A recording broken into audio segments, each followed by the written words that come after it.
ኢየሱስ ይቀጥላል። መልእክታችን ኢየሱስ ነው። ለዛን መጽሐፍ ቅዱስ ሲናገር ምን ይላል? እኛ ግን የተሰቀለውን ክርስቶስን እንሰብካለን ይላል።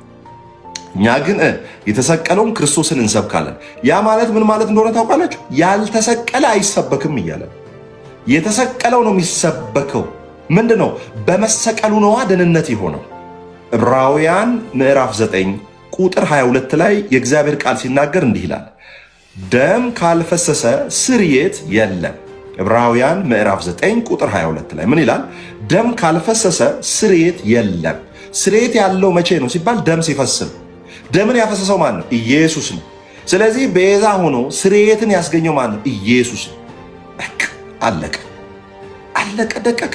ከዛ ውጪ ማፊ ምንም የለም። አንድ ነገር ነው ያለው፣ እርሱም ኢየሱስ ክርስቶስ። ስለዚህ ብቻውን መስቀል ላይ ተሰቅሏል። ብቻውን መድረክ ላይም ይሰበካል።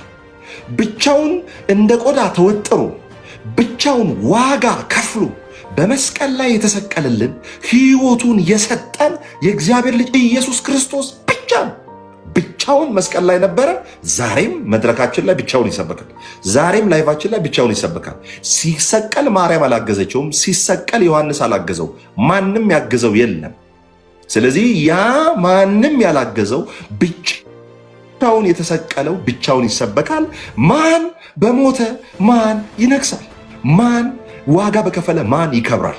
ስለዚህ እኛ ጴንጤዎች ነን፣ ወንጌል አማኞች ነን። ለሰው አንዘምርም፣ ለፍጡር አንዘምርም፣ ለፍጡር አንሰግድም፣ ለፈረንጅ ለሰራው ምስል አንሰግድም፣ ወደ ስዕል አንጸልይም፣ ለስዕል ዕጣን አናጠንም፣ ለፍጡር ዜማን፣ ዝማሬን፣ ስግደትን፣ እልልታን አናመጣም። ለምን ሲባል ነውር ነው።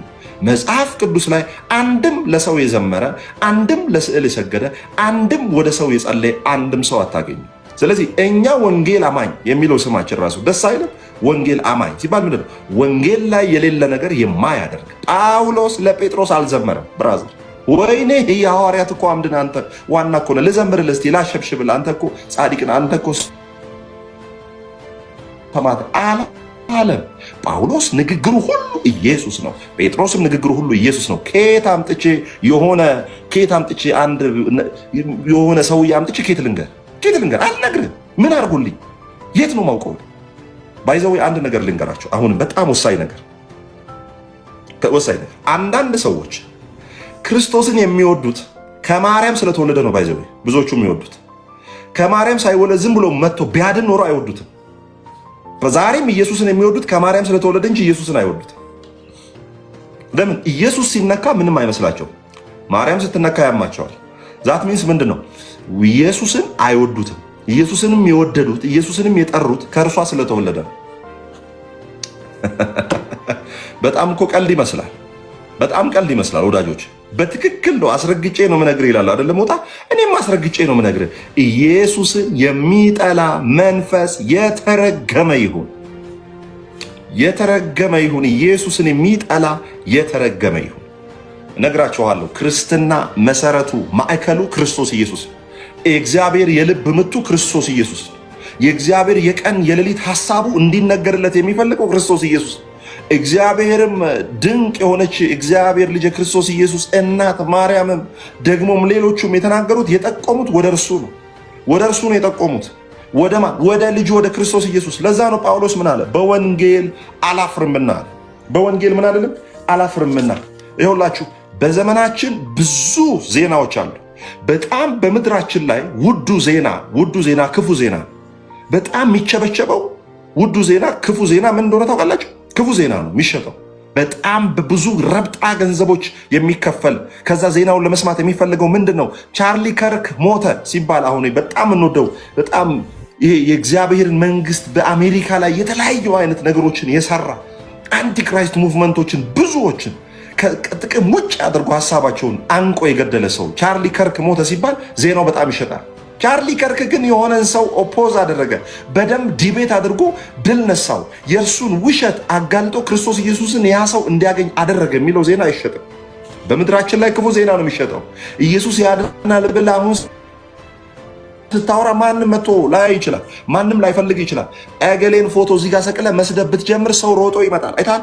ዓለማችን የምትፈልገው ራሱ መጽሐፍ ቅዱስ ሲናገር እንዲላል ዓለምና ሞላዋም ሲባል ምንድነው ሲባል በክፉ እንደተያዘ እናውቃለን።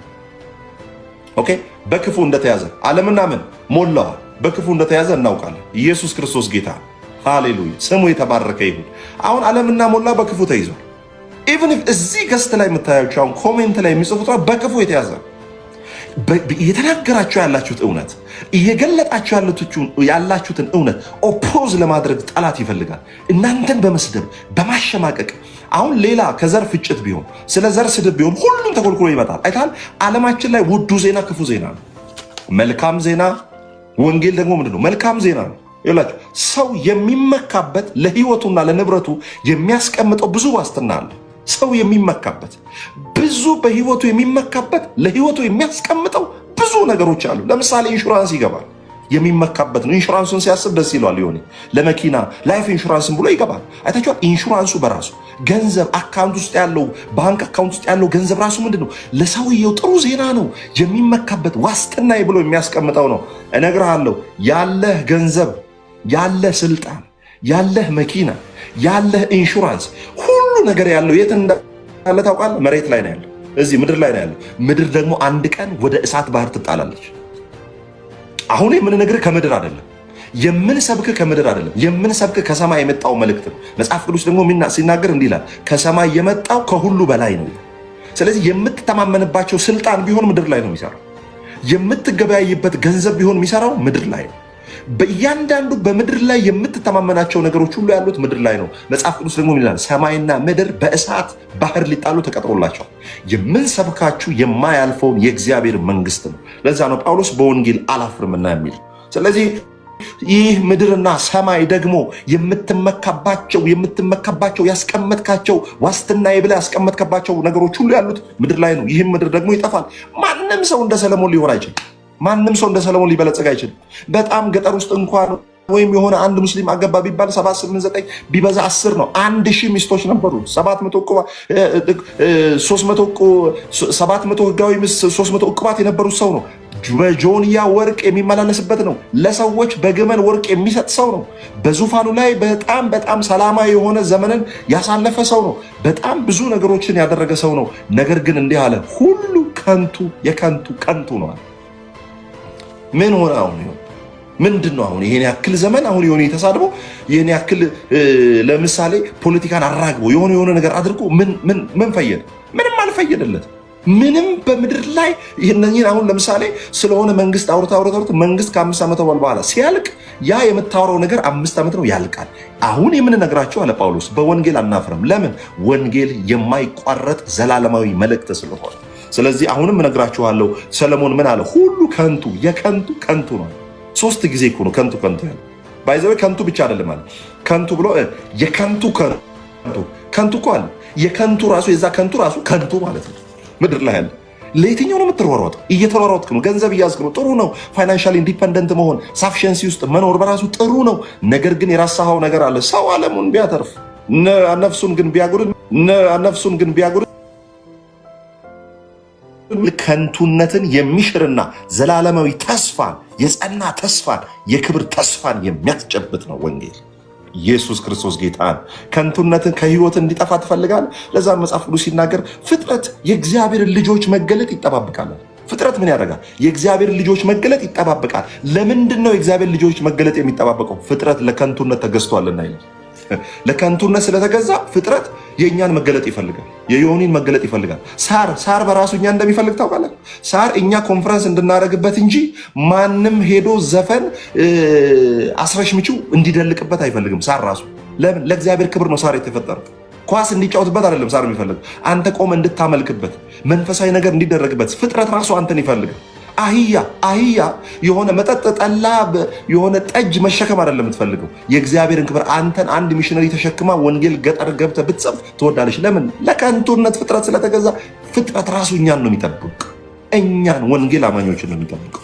ኢየሱስ ክርስቶስ ጌታ ነው። ስለዚህ ጳውሎስ በወንጌል አላፍርምና ሲል ምን ማለቱ? በደንብ ስሙ። ጳውሎስ ራሱ በወንጌል አላፍርምና ሲል ምን ማለት ነው? በደምብ ስሙኝ። በዚህ ምድር ላይ የምታወራው ነገር በዚህ ምድር ላይ የምታወራውና የምትኖረው ነገር ውሸት ከሆነ ኦኬ፣ ውሸት ከሆነ በደምብ ስሙ። በዚህ ምድር ላይ የምታወራው ነገርና የምትናገረው ነገር ውሸት ከሆነ ዋስትና የለሽ ከሆነ ነገሩ የምታወራውና የምትናገረው ነገር ውሸት ከሆነ ነገሩ ሲገለጥ ታፍራለህ። ለምን? ውሸቱ ሲጋለጥ ታፍራለህ። ለምሳሌ እኔ ሚሊዮነር ነኝ ብለህ ሚሊዮነር እንዳልሆንክ ሲገለጥ ታፍርበታለህ። ስለዚህ የምታፍርበት ነገር ነው። ጳውሎስ ግን ምን አለ? ወንጌል ውሸት ስላልሆነ አላፍርም። ለምን? ሰብኬው አላፍርም። ለምን? የዘላለም ሕይወት ይሰጣል፣ ያድናል፣ የሰውን ሕይወት ይቀይራል፣ ይታደጋል ብዬ ሰብኬ አላፍርም። ለምን? አድኖ ያለዋል። ዮኒ ሰብኮ ሲጨርስ፣ ዮኒ አስተምሮ ሲጨርስ፣ ስለ ኢየሱስ ተናግሮ ሲጨርስ አያፍርም። ለምን? ያድናል ብሎ የተናገረው ያ የሚያድን ነው ብሎ የተናገረው ወንጌል አድኖ ያየዋል። ከእርሱ የባሰውን ደግሞ ሲታደግ ከእርሱ የባሰውን ወደ እርሱ ወደ ጌታ ጉያ ሲመጣ ያምንበታል። አይታል ለስንት ዓመት አሁን ባለፈው ከባህሩም ጋር ሳወራ ነበር። የሱ ወዳጅ ነው። ለስንት ዓመት የተዘራ ዘር አያፍርም። 20 ዓመት ከ20 ዓመት በኋላ ሰውየው ሊድን ይችላል። አታፍርም። ኢየሱስ ያድናል ብለን አናፍርም። ለምን? በወንጌል አናፍርም። ለምን? ያድናል ብለን ሰብከን አድኖ አይተናል። ይታደጋል ብለን ሰብከን ታድጎን አይተናል። በጣም አስቸጋሪ የነበሩ ሰዎች ወደ ክርስቶስ ኢየሱስ መጥተው ሕይወታቸው ሲቀየር አይተናል። በወንጌል አናፍርም። ለምን? የእግዚአብሔር ኃይል ለማዳን በእርሱ ውስጥ አለ። ወንጌል ውስጥ ምን አለ? ኃይል አለ። ያ ኃይል ደግሞ ምንድነው? ለማዳን ነው፣ ለማጥፋት አይደለም። ለሚያምኑ ሁሉ ይላል በወንጌል አላፍርምና፣ አስቀድሞ ለአይሁዳዊ ደግሞም ለግሪክ ሰው ለሚያምኑ ሁሉ የእግዚአብሔር ኃይል ምን አለ? ለማዳን ነውና ኢየሱስ ክርስቶስ ጌታ ነው። እውነት ነው። ያሽየን ሕይወት አሁን አይታችሁ ጌታ የተባረክ ይሁን። እግዚአብሔር ከየት እንዳነሳው ከየት እንደታደገው ሕይወቱን ስታዩ ምንድነው? በወንጌል አላፍርም። ለምን? አሼን አድኖ አይቻለሁ። ዮኒን አድኖ አይቻለሁ። ዘሪቱ ከበደን አድኖ አይቻለሁ። ኦኬ፣ ጥበቡ ርቅየን አድኖ አይቻለሁ። ብዙዎችን አድኖ አይቻለሁ። ስለዚህ ሰብኬ ስጨርስ እርግጠኛ ነኝ አንድ ሰው ጌታን ያገኛል። ዛሬ ላይ ያገኝ ይችላል፣ ደግሞ የሆነ ቀን ሊያገኘው ይችላል። እርግጠኛ ነኝ አሁን እኔና ዮኒ የምንናገራችሁ ነገር ልባችሁን እንደሚነካ አምናለሁ። የፈለገ እየጠላህን ሀክን ትፍ ብለህ በጣም እየጠላህን እነዚህ ማላይበት የት ልሄድ እያልክ እየሰማህን የሆነ ብርሃን ያገኛል፣ የሆነ ህይወት ያገኛል። የሚያስለፈልፈን የሚያስጮህን ደምሰራችን ተገትሮ የምናወራው ነገር ለምንድን ነው? በወንጌል አላፍርም። ኢየሱስ ጌታ ነው። ሰው ሲጠጣ አያፍርም። ሰው ጫት በብብቱ ይዞ ሲዞር አያፍርም። ሰው ውስኪን በመስቀል ሲባርክ አያፍርም። ብራዘር፣ ሰው መጠጥን ቤተክርስቲያን ግቢ ውስጥ አስገብቶ ንግስ ብሎ ሲጠጣ አያፍርም። ሰው በመንገድ ላይ ሴትን ሲላከፍ ክፉን ነገር ሲያደርግ ሲጠጣ ሲሰክር ሲያጨስ አያፍርም። እኔ ወንጌል ሰብቄ አላፍርም። ብራዘር፣ ከአንተ በላይ ሰዳቢ ነበርኩኝ። እኔ የሆነ መሳደብ አይደለም ቤት ድረስ ነበር የምመጣልህ። በወንጌል አላፍርም። ቀይሮኛል። ባለፈው ነግሬ የለ በጣም ተደባዳቢ የሆነ ጋምቤላዊ ነው። በጣም ተደባዳቢ ጓደኛቸው። ከዛ ጌታ አገኘ።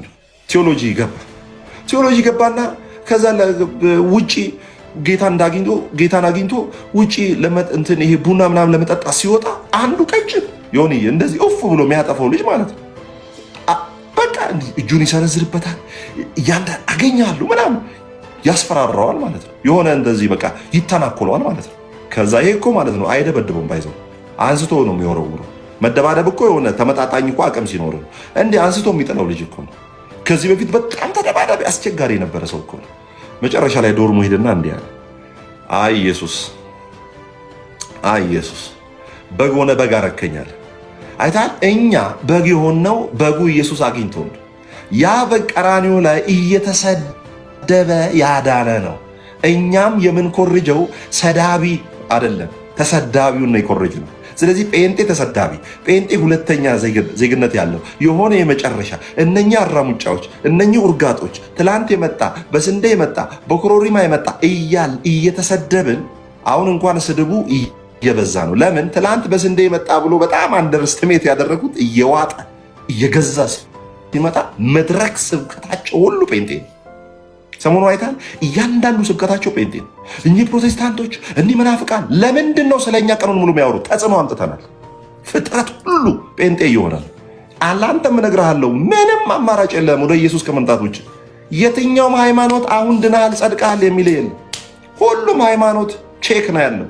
እኛ እኮ ካሽ ነው ያለን፣ ካሽ ብራዘር። እነሱ ቼኩንም አልያዙም፣ ሲጀምር ቼኩንም አልያዙም። ወደፊት ድናለው ነው የሚለው አልያዘም። እኛ ካሽ ላይ ድነናል፣ ጸድቀናል። አሁን ድነናል፣ አሁን ጸድቀናል፣ አሁን ተቀድሰናል። የትኛውም ቤተ እምነት ከወንጌል አማኝ ውጭ ብትሄድ ድነሃል፣ ጸድቀሃል የሚል ማንም የለም። አንድ ክርስቲያን ብሎ እግዚአብሔር የሚያውቀው በክርስቶስ ብቸኛ አዳኝነት ያመነው ጴንጤን ብቻ። ለሌሎችም እንነግራቸዋለን፣ ወደዚህ ወደ ክርስትና እንድትመጡ እንነግራቸዋለን። በወንጌል አላፍርምና ይላል። ኢየሱስ ጌታ ነው። ወንጌል እርግጥ የሆነ ታማኝ የሆነ ሐቅ የሆነ ለማመን የሚከብድ ግን መልካም ዜና ነው። በእምነት ትጸድቃለህ ሲባል ይከብደዋል። ኢቫንጌሊዮን የሚለው ትርጉሙ እኮ በራሱ በፊትም ነግሬያቸዋለሁ። ኢቫንጌሊዮን ማለት ለማመን የሚከብድ ነገር ግን እርግጥ የሆነ ዜና ማለት ነው። እርግጥ የሆነ ዜና። ለምሳሌ አሁን ለዮኒ መጥቼ ዮኒ 10 ሚሊዮን ዶላር አሸንፈሃል ሎተሪ ብለህ ኧረ ተው እባክህ ሙድ አትያዝ ነው የሚለኝ። ለምን? ለማመን ይከብዳል። ነገሩ ከፍ ያለ ነው። አይተሃል? አሁን በስራዬ ጸድቃለሁ የሚል ሰውም መተህ በእምነት ትጸድቃለህ ስትሉ ለማመን ይከብዳል። እንደዚህ ዝም ብሎ በቀላል? አዎ በቀላል። እግዚአብሔር ነገሩን ኢየሱስ ላይ ያከበደና አንተ ላይ ያቀለለ። እግዚአብሔር ከባዱን ነገር ኢየሱስ ላይ ጭኖ አንተ ላይ ግን ቀለል አደረገው። ለምን?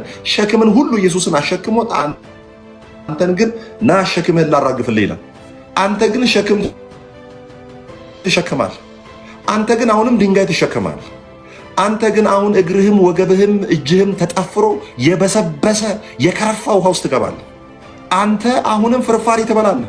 አንተ አሁንም የጠላ እንስራ ያለበትን እንስራ ላስ ይልሃል። እነግርሃለሁ ሸክሙን እግዚአብሔር በክርስቶስ ኢየሱስ ላይ አድርጎ ከአንተ ላይ ሸክሙን ሊያንከባልልህ ኢየሱስ ይፈልጋል። የቱንም ያክል አለባበስ መልካም ይሁን፣ የቱንም ያክል ነጭ ልበስ፣ የቱንም ያክል ቀስ ብላ ሸብሽብ፣ የቱንም ያክል ጸጉርን ክሊን ከታር ቀስ ብላ አውራ፣ እኛ እንዲህ ነው የምንዘምረው ብለህ የፈለገ ስሎሞሽን መንፈስ አውራ። ምንም ጽድቅ የለም በዛ ውስጥ፣ ምንም የለም። ምግብ ለስራ ይባላል። ምግብ ለስራ በለውስ። እኛ የህይወት እንጀራ የሆነው ክርስቶስ ኢየሱስን አግኝተናል። በክርስቶስ ኢየሱስ አምነን ጸድቀናል። ኢየሱስ ክርስቶስ ጌታ ነው ብራዘር። ኢየሱስ ጌታ ነው። ኢየሱስ ጌታ ነው። በወንጌል አናፍርም። ኢየሱስ ብለን አናፍርም። ኢየሱስ ክርስቶስ ብለን አናፍርም። አሜን። ዓለማችን ላይ ብዙ ኃይሎች ተገልጠዋል። ዓለማችን ላይ ብዙ ኃይሎች ብዙ የኒኩለር ኃይል ባዮሎጂካል ዋር የሚያደርጉ ትላልቅ የሆነ ኢኮኖሚ ግዙፍ ኢኮኖሚ ያላቸው ሁሉም ኃይላቸው ምን ለማድረግ ነው? ለማጥፋትና ስልጣንን ለማስጠበቅ ነው የሚጠቀሙበት። ሁሉም ያንን ስልጣን ያንን ያላቸውን ኃይል የሚጠቀሙት ስልጣናቸውን ለማሰንበትና በሰዎች ላይ አቅም ያላቸው ጉልበት ያላቸው ሆኖ ለመገለጥ ነው። ብቸኛው የእግዚአብሔር ኃይል የተገለጠው ለማዳን ብቻ ነው። ብቸኛ ምድር ላይ ያለ ኃይል ካያችሁ እሱ ኃይል ለምን እንደተገለጠ ታውቃላችሁ? ለማዳን።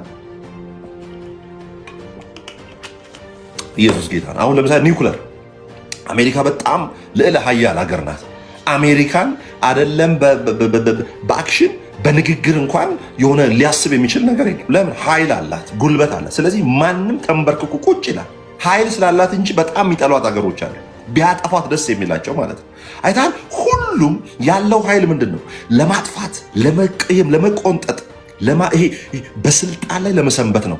ብቸኛው ስልጣኑን ለቆ መጥቶ የሞተልህ ኢየሱስ ነው። ስልጣኑን ለማስጠበቅ አይደለም፣ ስልጣኑን ትቶ መጥቶ ከእግዚአብሔር ጋር መተካከል እንደሚገባ ነገር ሳይቆጥር ኢየሱስ ክርስቶስ የእግዚአብሔር ልጅ። ማንም ከስልጣኑ ላይ ወርዶ ስልጣኑን ትቶ አንተን ለማዳን አይመጣም። ከተገኘ አንተን ገሎ ስልጣኑን ያሰነብታል። ኢየሱስ ግን ከክብሩ ወርዶ መስቀል ላይ ተሰቅሎ ጎኑ እየተወጋ ውሃና ደም እያፈሰሰ በረጋ ደም በተጣበቁ ከንፈሮቹ ለሚገሉት እየለመነ ከሊቶስጥሮስ ግርጌ እስከ ቀራንዮ ራስጌ እየተዳፋ ዓይኑ በቡጢ አብጦ በአናቱ ላይ እሾህ አክሊል ተደርጎለት ልብሱ ላይ ዕጣ የተጣጣሉበት ሙድ ይዘውበታል። ኢየሱስ ላይ ልብሱ ላይ ዕጣ ተጣጥለው ሙድ ከያዙበት፣ ኢየሱስን በቡጢ መተው የመታ ማን ነው? ነቢይ ከሆንክ ንገረን እያሉ ሙድ ከያዙበት፣ ዛሬስ ዓለም እንዴት ነው አንተ ላይ ሙድ የማትይዘው? ዛሬስ ዓለም እንዴት ነው አንተ ላይ ሙድ ለመያዝ ጴንጤ ሆነ እገሌ እያለ ድሮ አንተ ታዋቂ የነበርኩን ሰውዬ ዛሬ ለማሸማቀቅ ስንት የሚነገሩ ነገሮች ነበሩ። ለምን ሲባል ኢየሱሳችን ላይ ተደርጓል። ጌታ ይወዳቸዋል። እኛ ዓላማችን ወደ መዳን እንድትመጡ ነው። ወደ ድህነት እንድትመጡ ነው። ወደ ደህንነት እንድትመጡ ነው። የእግዚአብሔር የልቡ ሐሳብ ኢየሱስ ነው። የልቡ ትርታ ኢየሱስ ነው። ኢየሱስ እንዲነገርለት ይፈልጋል። መጽሐፍ ቅዱስ አይታችኋል። ጳውሎስ ምንድን ነው ያለው? ክርስቶስን የተሰቀለውን ክርስቶስን እንሰብካለናል። ዮሐንስ በራእዩ ደግሞ ዮኒዬ እንዲህ አለ፣ ታርዳሃልና ይገባሃል አለ። አሃ ጳውሎስ ምን አለ? የሚሰበከው የተሰቀለ ነው አለ። ዮሐንስ ደግሞ ምን አለ?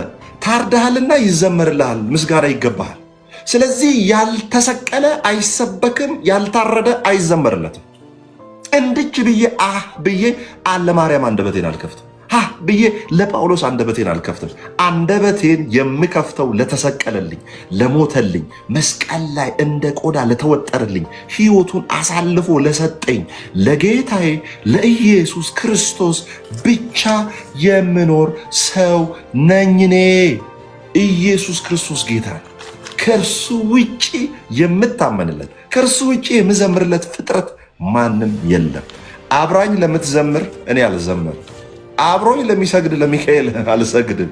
አብራኝ ለምትዘምር ለማርያም አብሬ አልዘምርም። አብረን ዘማሪ ኳየር ነን። ባይዘወኛ ሰማይ ስንሄድ ከነ ማርያም ጋር ኳየር ነን። ለኳየር እንዴት ነው የምትዘምረው? ለዘማሪ ትዘምራለን? በፍጹም አልዘምር። የተሰቀለውን ብቻ ሰብካለሁ። ለምን? ኢየሱስ የማያልቅ ርዕስ ነው። ቶሎ ልሂድ እስቲ። ኢየሱስ ክርስቶስ ጌታ ነው። በደንብ ስሙ። የእግዚአብሔር ኃይል ለማዳን ነው። የእግዚአብሔር ኃይል ለማዳን ነው። ኃይሉ ደግሞ ወንጌላ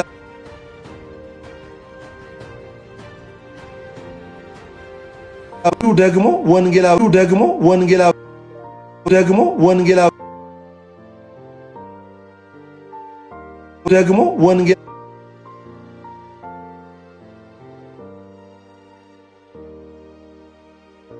ደግሞ ወንጌላዊ ብሔር የለው። ወንጌላዊ ድካም አለው፣ ወንጌል ድካም የለበትም። ስለዚህ ኃይሉ ያለው ወንጌላዊ ውስጥ ነው፣ ወንጌል ውስጥ ነው። ስለዚህ ወንጌላችን ኃይል አለው። እርግጠኛ ነኝ ጥርስን ቀጭጭ እያደረክ እንደው ይሄ ዮኒ የሚባለው ልጅ ከየት እንደው የት ማላይበት ልሂድ እያልክ ትሰማናለህ። ለምን ሲባል የሚያስገድድ ኃይል አለ። እየተቆነጠነጥክ ትሰማናለህ። እርግጠኛ ነኝ። በአንደኛው አካውንት ብሎክ አድርገህ በአንደኛው ከእንደገና አንድ ብሎክ ታደርገዋለህ ዮኒ። ከዛ ትሰማዋለህ እያንገሸገሸ። እኔ እኮ ዮኒ የሚገርመኝ እንደው ይሄን ልጅ ማላይበት የት ልሂድ ይላል። ብሎክ እኮ አድርጎ ማረፍ እኮ ይችላል።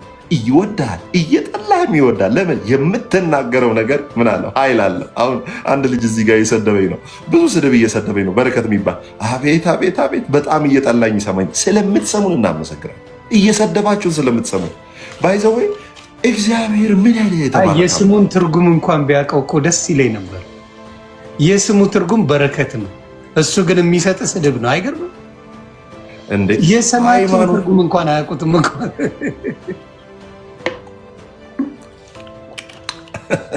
እኔ እኮ ባይዘዌ በጣም ነው የምናመሰግነው። በስድቡ ይባርካል።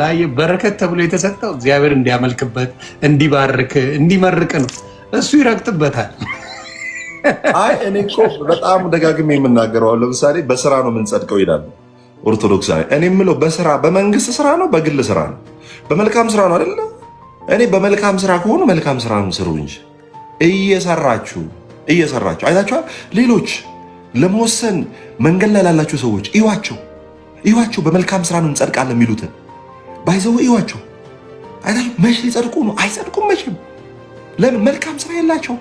መንገድ ላይ ላላችሁ ሰዎች እግዚአብሔር ከእንደነዚህ አይነት ሰዎች ነው የነቀለን። ከእንደነዚህ አይነት ተራጋሚ ተሳዳቢ ሰዎች እግዚአብሔር ነቀለን፣ ታደገን እኮ። አይ እኔ እኮ በቅርብ የምታየው ቅዱስ ይቅርታ ስላቋረጥኩ የእኔ የቅርብ ጊዜ ትውስታ እኮ ዮኒ ማኛ ማየት እኮ በቂ። ተራጋጭ ነበር እኮ ጥግ ድረስ። እሱ ምላስ ውስጥ ጌታዊ አታስገባኝ ነበር የምባለው። እግዚአብሔር ይባረክ። ዛሬ ሲሰድቡኝ የምስቀው ጅል የምመስለው በሚገባ መልሱን ጌታ ስለሚመልስ ደስተኛ ነኝ። ገባ? ያ ነገር ከብዶኝ አይደል? ወይኔ ቪው ቀነስ፣ ወይኔ የሚያስደነግጥ ነገር የለም። ለምን? በውስጥ ያለው ደስታ በውጭ ከሚጨበጨበው ይበልጣል። ብዙ ጊዜ አሁን ጴንጤ ጋር ካየ ብዙ ላይክ ብዙ ቪው ምናምን የለም። ለምን ይመስላል? የውጭውን ነው ሰው የሚመለከተው። ያለ ደስታ ግን የውስጥ ነው። መዳኑ አንተ ላይ አለ። ላልዳነ ነው የሚሰበከው። ገባ? መዳኑ አንተ ጋር አለ። ያለህን ነው ሪፍሌክት የምታደርገው። ያለህን ሪፍሌክት ስታደርግ ምንድን ነው የሚደኑ ህይወቶች የሚደኑ ነፍሳቶች ብዙ አይደሉም ግን አሉ። ስለዚህ የሚደሰቱበት ምንድን ነው? የሚያንጫጫ የእሱን ስትረስ የሚነግርለት ሰው ነው የሚፈልገው። ምን አይነት ስትረስ? እሱ ውስጥ ያለውን ነገር የሆነን ሰውን ሰድቦ የሚያወጣል። አንጀቴን ቅቤ ያጠጣህልኝ ይላል። አንጀቴን ቅቤ የሚያጠጣ ስብከት ሰበከኝ አይልም። ማን ውፋይ አንጀቴን የሚያጠጣ ተቃጥዬ ነበር፣ ልክ ልኩን ነገርክልኝ ይላል። ልክ ልኩን አንተን ኃጢአት እያስገባ እሱ ይረካል። ገብቶ አንተን ኃጢአት ልክ ልኩን እንደው ረገጥክልኝ እያለ ይረካበታል። ትድናለህ በጌታ ስትለው ይላል። ትድናለህ በጌታ ልዩ ነገር የተናገርከው ኢየሱስ የማርያም ልጅ ነው ሲባል የሚቃወም የትኛውም ሃይማኖት የለም። ጌታ ብርክ ያርግ። የሚቃወም ሃይማኖት የትኛውም ሃይማኖት የማርያም ልጅ ነው ኢየሱስ ስትለው አይቃወም። ችግሩ የሚመጣው ኢየሱስ የእግዚአብሔር ልጅ ነው ስትለው ያልከው ይሄ ትልቅ ትልቅ ትልቅ ሁሉም ውስጥ ጭንቅላት ውስጥ የሚገባ ከማርያም ባይወለድ የሚያምኑት የሉም። ለምሳሌ እንዳልከው ዓለም ያለ ማርያም አማላጅነት አይድንም ብለዋል። የእግዚአብሔር ልጅ መሆኑ ነው የሚያድነው። እንግዲህ የማርያም ልጅ መሆኑ አይደለም መጽሐፍ ቅዱስ የሚናገረው። የእግዚአብሔር ልጅ ስለሆነ እንጂ ያዳንን የማርያም ልጅ ስለሆነ አይደለም ያዳንን። ያንን መጽሐፍ ቅዱስ ይናገራል። ግን የምወደው ልጄ ይሄ ነው እርሱን ስሙት ነው ያለ። ያንን እያወቁ ግን እንደምታውቀው የማርያም ልጅ ስለሆነ ብቻ ያድነናል ብለው የተቀመጡ ሰዎች አሉ። እግዚአብሔር ይባረክ። ይህን ወንጌል የገለጸልህ መንፈስ ቅዱስ ይባረክ። ይሄ በጣም በጣም በጣም በጣም ብዙ ሰዎችን ጭንቅላቱ ዛሬ የሚገባ ንግግር እግዚአብሔር አምላክ በአንተ ላይ ተናግሯል። በማርያም ማንም ኢየሱስ የማርያም ልጅ በመሆኑ የሚቃወም የለም። ዓለም ላይ ነው ማወራ። ኤኒዌር ኤቲስቱ ጋር ብትሄድ ያምናል በማርያም ከማርያም እንደተወለደ። ችግሩ የእግዚአብሔር ልጅ ነው ስትል ነው አይደለም። አየህ። ስለዚህ ይሄን ንግግር so amazing እግዚአብሔር ገልጾታል ለብዙ ዘመን። ከዚህም በፊት መጥተህ የተናገርከው ልዩ የሚያደርግህ ምንድነው? አንዳንዴ መንፈስ ቅዱስ የሚያናግር ነገር እንደ ስምህ እግዚአብሔር ስምን መልአክ ያወጣዋል ነው የሚባለው። እና ምን ብለሃል መሰለህ? ለብዙ ጊዜ እኔም የነካኝ ስም ሙስሊምን በነብዩ መሐመድ ታውቀዋለህ። ነብዩ መሐመድ ካል ሙስሊም ነው ይባላል። ማርያም ካልክ ኦርቶዶክስ፣ ኢየሱስ ካልክ የጴንጤ። እንግዲህ አስበው፣ ቲንክ አባውት ፎር ሚኒት። ነብዩ መሐመድ የሙስሊም ነው። ነብዩ መሐመድ ካል ሙስሊም ነው እሱ። ማርያም ካል እሱማ የኦርቶዶክስ ልጅ ነው ይባላል። ኢየሱስ ስትል አዳኙን ነው ማወራ። መጽሐፍ ቅዱስ ላይ አዳኝ የተባለው ሲባል ጴንጤ ይባላል። ይሄንን መያዙ በራሱ አዳኙን እንዳያስከው በሱ ላይ እንድትጎብዝ ስጋዊ ነገር እንዳያሸንፍ መበርታት ላይ እንዲደረግ ጌታ ጌታ ነው። በቃ ይሄ ነው የሚለይህ። በቃ በማርያም ማመን የማርያምነ መባል እንደማያድን እዚህ ጋር የምታዩት የሚያድነው መጽሐፍ ቅዱስ የሚለው በኢየሱስ ክርስቶስ ያመነ ነው። ስለዚህ ይሄ ነገር እኔ በጣም በጣም የተባረኩበት ትልቁ እኔን ታውቃለህ፣ ኢየሱስ አቡነ ገብርኤል ሲናገሩ የዓለም ቤዛ ኢየሱስ ነው። ሌላው ከተናገርከው ደግሞ አለው አንድች ነገር አንተ ዝም ብለህ ያለፍካት ነው። ዕብራውያን 9:22 ላይ የተናገርከው አንተ ዝም ብለህ ያለፍከው ለምን ደጋግመህ ስለምትናገር። እኔ ደግሞ ላነበው አንዴ ላነበው። ዕብራውያን ምዕራፍ 9 ቁጥር 22ን ስሙ። እንደ ሕጉም ከጥቂቶች በቀር ሁሉ በደም ይነጻል፣ ደምም ሳይፈስ ስርየት የለም ይላል። ደም ሳይፈስ ስርየት የለም ይላል። ስለዚህ ኢየሱስ ክርስቶስ በደሙ እንዳነጻን የምታዩት ደም ሳይፈስ ስርየት የለም። ማን ነው ደም ያፈሰሰ? ማን ነው ደሙ የፈሰሰው? ኢየሱስ ክርስቶስ። ደም ያላፈሰሰ ምን አይሆንም? ደሙ ያልፈሰሰ ማዳን አይችልም። አንተ ደጋግመህ ይሄን ነገር ስላነበብ ስለገባ ላጥ ብለን ያለፍከው። ለእኛ ግን ይሄ ቃል መዳኛ ቃል ከየት ሊመጣ ነው? አሁን ከየት ሊያመጡት ነው? አሁን ለምሳሌ ከይቅርታ ጋር መጽሐፍ ቅዱሳዊ ስለሆነ ነው ማርያም የምንለው። ማርያም ደም ያፈሰሰችው ነገር የለም፣ የፈሰሰላት ነገር የለም። እንግዲህ በወሊድ ምክንያት ደሞ አፈሰሰ ብላችሁ ደግሞ አደራ አደራ አደራ ወንጌል የማይለውን ስብከት እንዳሰብኩ አደራ አደራ በሰማይ አደራ በምድር በወሊድ ምክንያት ደሟ ፈሷል፣ ስለዚህ እሷ ታድናለች ብለህ ደግሞ ትምህርት ይዛችሁ እንዳትመጡ። አደራ አደራ አደራ። ለተሳሳተ ወንጌል የምትመጡ ሰዎች ስላላችሁ ይሄ መልእክት በወሊድ ምክንያት ደሟ ስለፈሰሰ እሷም እኮ እንደ አዳኝ ናት ምናምን ብለን እንዳትመጣ አደራ። ለእናንተ ነው፣ ለእኛ አይደለም። እኛ በደሙ እንደ ዳንን መጽሐፍ ቅዱስ ይናገራል። አንተ ደግሞ ምክንያት ፈጠር እንዴ እሷ እኮ እሱን ስትወልደው ደሟ ፈሶ ነበር ምናምን ብለህ ደግሞ አንድ ጥምጣም ያረክ መጠሩ አንዳንድ አታረገው። አደራ እንዳጠፋበት። አሁን ትምህርቱ እየተስተካከለ እንደሆነ አይተናል። ታያለህ አይደለ? ያለ ማርያም አማላጅነት ዓለም አይድንም ብለው ሲሰብኩ ይሄ ማስተማር አንድ ወፍ ዘራሽ የተናገረው ነው። ወፍ ዘራሽ የማይሆን ትምህርት እየተለማመደ ሰው የጠፋበት ትምህርት ስለሆነ መስተካከል አለበት እያሉ እኛ ጓገጭ ካለም በኋላ የመጣ ለውጥ እንጂ ለብዙ ዘመን ተሸፍነውበት ሲሰብኩበት ሲማሩበት ሲያስተምሩበት የኖሩትን ራሳቸው ሸምጥጠው ኖ እንደዚህ አላልንም እያሉ አሁን በኢየሱስ ካልሆነ መዳን የለም እያሉ እያስተማሩ እሱን የፈለግነው ለሰው ብንሄድ ኢየሱስ ክርስቶስ ከሌለ መቼም አትድን። በክርስትና የሚያድነው ኢየሱስ የደም ዋጋ የከፈለልን ኢየሱስ በየትኛውም ስትሽከረከር ብትውል ከክርስቶስ ውጭ ያዳነ የለም። መንጫጫት ትችላል፣ ማበር ትችላል፣ መናደድ መበሳጨት ትችላል። የደም ዋጋ ካልተከፈለ ገስዋል ድህነት የለም። ስለዚህ ኢየሱስ ስትባል የምትበሳጨው ለምን መሰለ?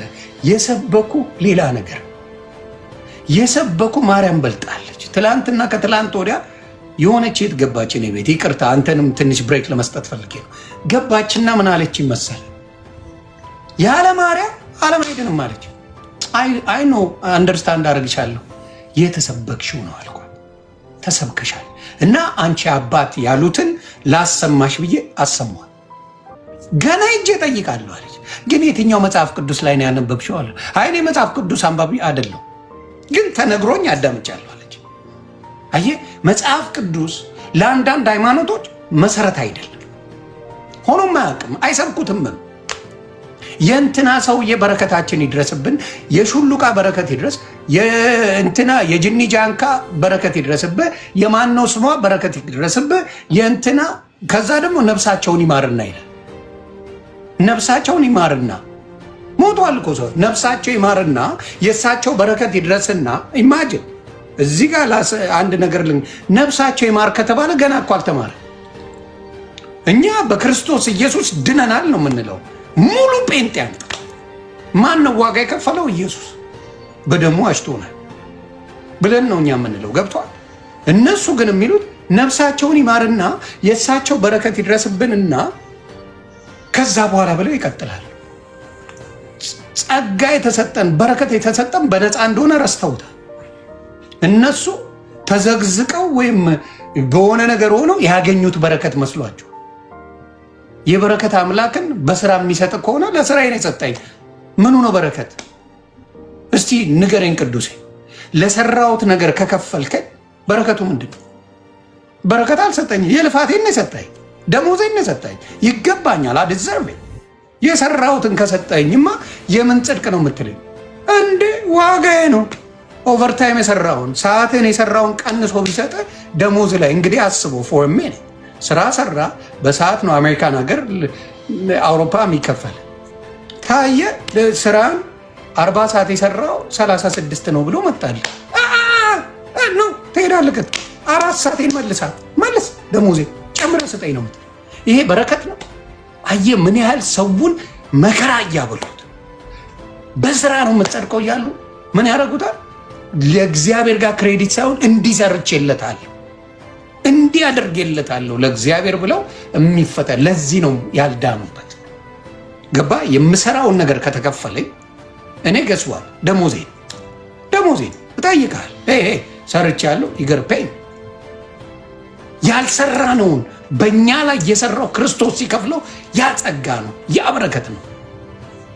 ያ በረከት አሁን ለምሳሌ ሎተሪ ስትገዛ የ1 ብር ሎተሪ ገዝተህ 100 ሚሊዮን ቢደርስ ትደነግጣል።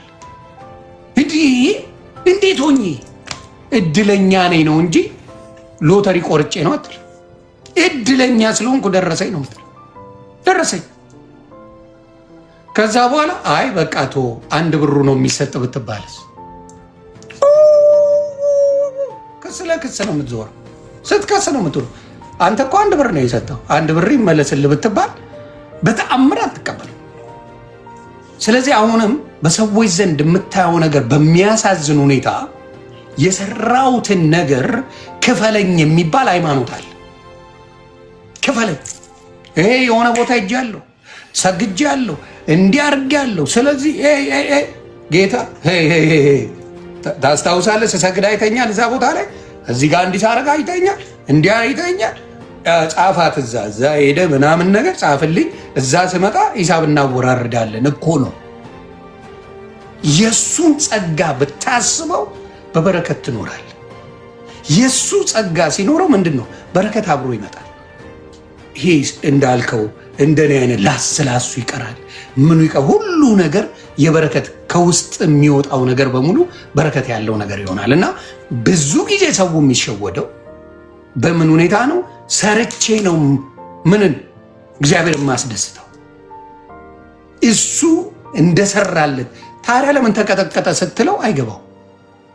ለምን ያን ሁላ መከራ የእግዚአብሔር ልጅ ተቀበለ ብትለው ይላል። ሃይማኖተኞች እኮ ነበራችሁ የነበሩ ሰዎች ናቸው አይደል? ሃይማኖት ያላቸው ሕግን የሚያከብሩ ምን የሚሉ ሰዎች አይደል ሲቀጠቅጡት የነበር? በሕግን የሚያከብሩ ሰዎች ናቸው እንግዲህ ሲገርፉት የነበር እንጂ ወሮ በላና ሌቦች አልነበሩ። ስራውን በስራ እንድናለን በስራ እንጸድቃለን የሚሉ ሰዎች ነበሩ። ክርስቶስን መዚህ ያደርገው የነበሩ ሲቀጠቅጡት፣ ሲገርፉት፣ ሲተፉበት አንተ የእግዚአብሔር ልጅ ከሆንክ የማርያም ልጅ ከሆንክ አላሉት።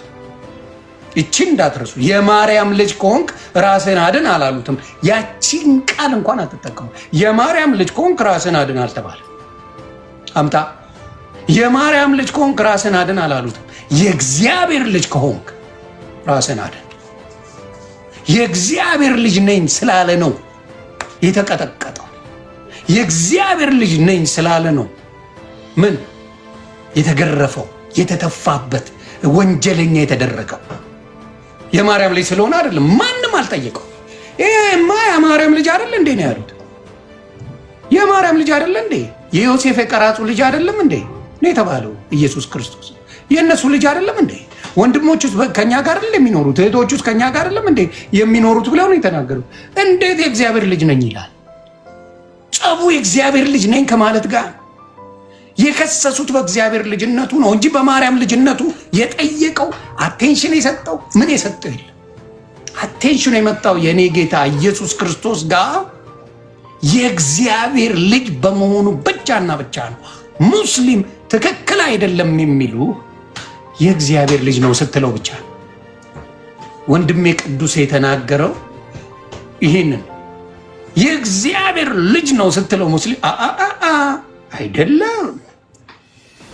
አይሁድ ጋር ሄደ የእግዚአብሔር ልጅ ነው ኢየሱስ ክርስቶስ ስትለው በፍጹም አይደለም ይላል። ሌሎችም ጋር ስትሄድ የማርያም ልጅነት በማርያም በኩል የሚያድን የመሰላቸው በማርያም በኩል አላዳነንም፣ አያድነንም። የሚያድነን የእግዚአብሔር ልጅ መሆኑ እንጂ የማርያም ልጅ መሆኑ ምንም አያድነን፣ አያድነንም፣ ጨርሶ አያድነን። ምክንያቱም ማንኛውም ያምናል። ማንኛውም ትውልድ የማርያም ልጅ መሆኑን ያምናል። ማንኛውም እዚህ ምድር ላይ ያለው የማርያም ልጅ መሆኑ ያጣላው አንድ ሃይማኖት የለም። ያጣላው የእግዚአብሔር ልጅ የአንድያ የእግዚአብሔር ልጅ መሆኑ መስቀል ላይ ተሰቅሎ ለእኛ በደሙ የዋጀን ስለሆነ ነው። ብርክ በሉልኝ፣ ወደ ወንድማችን እንሄዳለን። ይሄ ድንቅን ትምህርት እኔ ሰምቼውም ስለማላቅ ደረቴን ነፍቼ እንድናገርበት ስላረከኝ ቅዱሴ እግዚአብሔር ብርክ ብርክ ብርክ ያርግልኝ። ቀጥልልኝ። ጌታ ይባርክ። ዮኒ ጌታ ይባርክ። ያው በቃ ይሄ ክርስትና የምንጫወተው ነገር ቃሉን ተጫወተው ይላል። ምን ማለት ነው? እኔ የተነካውበት ነገር እሱ ሲነካበት ደግሞ አብረን የእግዚአብሔርን ቃል ስናወራ ያ በራሱ በጣም ደስ ይላል። ኢየሱስ ክርስቶስ ጌታ ነው። ተባረክ ዮኒ። አንድ ነገር ለምሳሌ አሁን ወንጌል ስንናገር ሰው ለምን ይበሳጫል? ወንጌል ስንሰብክ ለምን ሰው ይበሳጫል? ለምን ይናደዳል? ለምንድነው ደምሰሩ የሚገተረው? ለምንድነው አይኑ እሳት የሚለብሰው?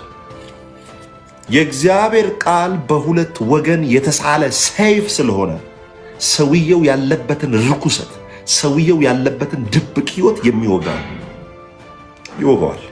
በቃ የሆነ ድብቅ የሆነ ህይወት እየኖረ ከሆነ የሆነ ያልገለጠው ነገር ከሆነ ማለት ነው ይሄ የምንናገረው ነገር ሄዶ የሰውየውን ያንን ህይወት ይነካዋል።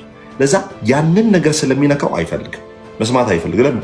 ጨለማ ውስጥ ስለሆነ እኛ የምንናገረው ነገር ጨለማውን ስለሚገልጠው ያለበትን ህይወት ስለሚገልጥበት መስማት አይፈልግም። አሁን ነግረው አልተቀበለም። አሁን እኛ እኮ ስለ ወንጌል እየነገርናችሁ ያለው እኮ አሁን ወንጌል ነግራችሁት ወንድማችሁ አልተቀበላችሁም ወይ?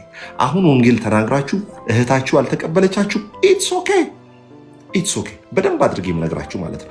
አሁን ወንጌል ተናግራችሁ ሰብካችሁ ብላችሁ ኢየሱስ ያድናል፣ ጌታ ይወድሃል፣ ያፈቅርሃል፣ በእርሱ በማመን ትድናል ብላችሁ ነግራችሁ ሰው አልተቀበላችሁም?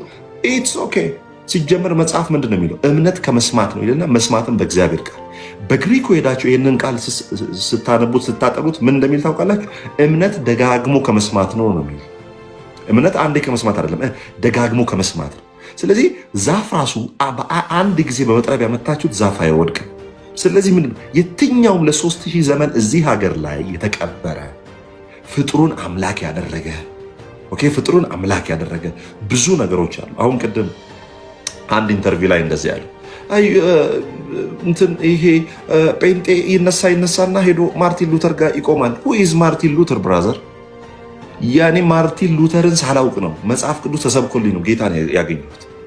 ማርቲን ሉተርን ሳታውቀው ምን ይሁን ማን ይሁን ሳታውቀው ገጠር ላይ ያለ አንድ ሙርሲ፣ የተወደደ ሙርሲ፣ ገጠር ላይ ያለ አንድ ትግሬ፣ ገጠር ላይ ያለ አንድ ኦሮሞ ማርቲን ሉተርን፣ ካልቪንን፣ አርመንን፣ ዝዊንግሊን፣ ኦገስቲንን ሳያውቅ ኢየሱስን ብቻ በማመን ይድናል።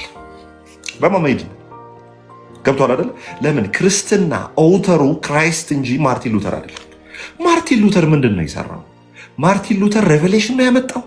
አዲስ ትምህርት ነው ያመጣው? ወንጌልን አዲስ እርሱ ነው ያመጣው? አይደለም። ማርቲን ሉተር የኢሉሚኔሽን ስራ ነው የሰራው። ኢሉሚኔሽን ምንድን ነው? አብርሆት ሃይማኖት ያስቀመጠበትን ጨለማ ያስቀመጠበትን ያንን ዜሮ የሚያደርገው ወይ እዚህ ጋር የሆነ ነገር ልበል አባቴ። ጴንጤነት በማርቲን ሉተር ተጀመረ ለምትል ወንድምና እህቶቼ እስቲ መጽሐፍ ቅዱስ ላይ ማርቲን ሉተር አለ የለም በሚለው የሐዋርያት ሥራ ምዕራፍ 8ን ለኢትዮጵያውያኖች ዘገብ ላድርግ። የሐዋርያት ሥራ ምዕራፍ 8ን ስታመጣ የኢትዮጵያ ጃንደረባ ነበር። ስለዚህ የኢትዮጵያ ጃንደረባ ማርቲን ሉተር ሰብኮት ነው ወይስ አይደለም የሚለው ቀለል አድርገን እንነጋገር። ቀለል አድርጌ ነው፣ ብዙ አይደለም። እስቲ እናንብበው። የሐዋርያት ሥራ ምዕራፍ 8 ቁጥር 26 የጌታ መልአክ ፊልጶስን ተነስተ በደቡብ በኩል ከኢየሩሳሌም ወደ ጋዛ ወደሚወርደው ምድረ በዳ ወደ ሆነ መንገድ ሂድ አለ። ተነስቶም ሄደ። እነሆም ህንደኬ የተባለች የጌታ መልአክ ስሙ ሂድ አለ። ተነስቶም ሄደ። እነሆም ህንደኬ የተባለች የኢትዮጵያ መንግስት አዛዥና ጃንደረባ የነበረ በገንዘቧም ሁሉ የሰለጠነ አንድ ኢትዮጵያዊ ሰው ሊሰግድ ወደ ኢየሩሳሌም መጥቶ ነበር። በዛ ዘመን መጽሐፍ ቅዱሳዊ ነው። እንግዲህ ማርቲን ሉተር በዛ ጊዜ የለም። እናንብበው። መጥቶ ነበር። ሲመለስም በሰረገላ ተቀምጦ የነብዩ ኢሳያስን መጽሐፍ ያነብ ነበር። ሲመለስ ማለት ነው፣ ተሳልሞ ሲመለስ። ፊልጶስም ሮጦ የነብዩ የኢሳያስን መጽሐፍ ሲያነብ ሰማና በእውኑ የምታነበውን ታውቀዋለህ አለው። ይቅርታ ከዛ በፊት ምን ይላል? ያነብ ነበር። መንፈስም ፊልጶስን ወደዚህ ሰረገላ ቅረብና ተገናኛል። በመንፈስ ቅዱስ ነው የሚመራው። የእግዚአብሔር ልጆች የሆኑት በሙሉ በጌታ በኢየሱስ የሚመሩ ጌታ ኢየሱስን የሚያመልኩ በሙሉ በመንፈስ ቅዱስ ነው የሚናገሩት። መንፈስ ቅዱስም ወደዚህ ሰረገላ ቅረብና ተገናኛል። ፊልጶስም ሮጦ የነብዩ የኢሳያስን መጽሐፍ ሲያነብ ሰማና በእውኑ የምታነበውን ታስተውለዋለን አለው። እርሱ ምን አለ? የሚመራኝ ሳይኖር ይህ እንዴት ይቻለኛል አለ። የሚመራው የለም፣ ዝም ብሎ ነው የሚያነበው። በቃ ለምን ሄዶ ለመሳለም ነው ሄደው። የሚያውቀው ታሪክ የለም። የነብዩ የኢሳያስን መጽሐፍ እያነበበ ከዛ ያነበው የነበረው የመጽሐፉን ከዛ ምን አለው? እንዴት ይቻለኛል አለው። ወጥቶም ከእርሱ ጋር ይቀመጥ ዘንድ ፊልጶስን ለመነው። እባክህ ከኔ ጋር ተቀመጥ እና ንገረኝ ነው እንግዲህ። ከዛ ያነበው የነበረው የመጽሐፉ ክፍል ይህ ነበር ይላል። እንደ በግ ወደ መታረድ ተነዳ፣ የበግ ጠቦትም በሸላቹ ፊት ዝም እንደሚል እንዲሁ አፉን አልከፈተም ይላል። በውርደቱ ፍርዱ ተወገደ። በውርደቱ ፍርዱ ተወገደ። ሕይወቱ ከምድር ተወግዳለችና ትውልዱንስ ማን ይናገራል የሚል ነው። ጃንደረባውም ለፊልጶስ መልሶ እባክህ ነብዩ ይህ ስለ ማን ይናገራል? ስለ ራሱ ነውን ወይስ ስለ ሌላ አለው። ፊልጶስም አፉን ከፈተ። ከዚያም መጽሐፍ ጀምሮ ስለ ኢየሱስ ወንጌልን ሰበከለት። ስለማ? ስለ ኢየሱስ ወንጌልን ሰበከለት። ልድገመው። ስለማ? ስለ ኢየሱስ ወንጌልን ሰበከ። ስለ ማርያም፣ ስለ ገብርኤል፣ ስለ ሚካኤል፣ ስለ ምናምን ኖ አይሰበክም ወንጌል።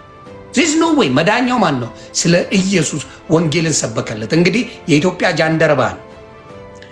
ኢየሩሳሌም ሄደዋል፣ ሊሰግድ ሄደዋል። ሲመለስ ነው ያገኘው። የኢሳይያስን መጽሐፍ እያነበረ ፊልጶስ በመንፈስ ቅዱስ ተመርቶ እዚህ ሰረገላ ውስጥ ግባና ከዚህ ሰው ጋር ተነጋግራል። ከዛ ስለማን ሰበከለት ይላል? ስለ ኢየሱስ ወንጌልን ሰበከለት። በመንገድም ሲሄዱ ወደ ውሃ ደረሱ። ኖርማል ውሃ ነው እንግዲህ እንደምታዩት ውሃ ዳር ነው የደረሱት። ዋናው ፖይንቱ የውሃው አይደለም። ዋናው ፖይንቱ ስለ ኢየሱስ መሰበክ። ከዛ ምን አለ? ወደ ውሃ ደረሱ ይላል። በመንገድም ሲሄዱ ወደ ውሃ ደረሱ። ጃንደረባውም እነሆ ውሃ እንዳልጠመቅ የሚከለክለኝ ምንድር ነው አለ። ፊልጶስም በፍጹም ልብ ብታምን ተፈቅዷል አለ። ማንን ብታምን? ኢየሱስን። የሰበከው ኢየሱስን ነው፣ የሚያምነው ኢየሱስን ነው። ከዛ በኋላ ነው የምትጠመቀው። ለዛ ነው መጽሐፍ ቅዱስ ሲናገር ምን ይላል?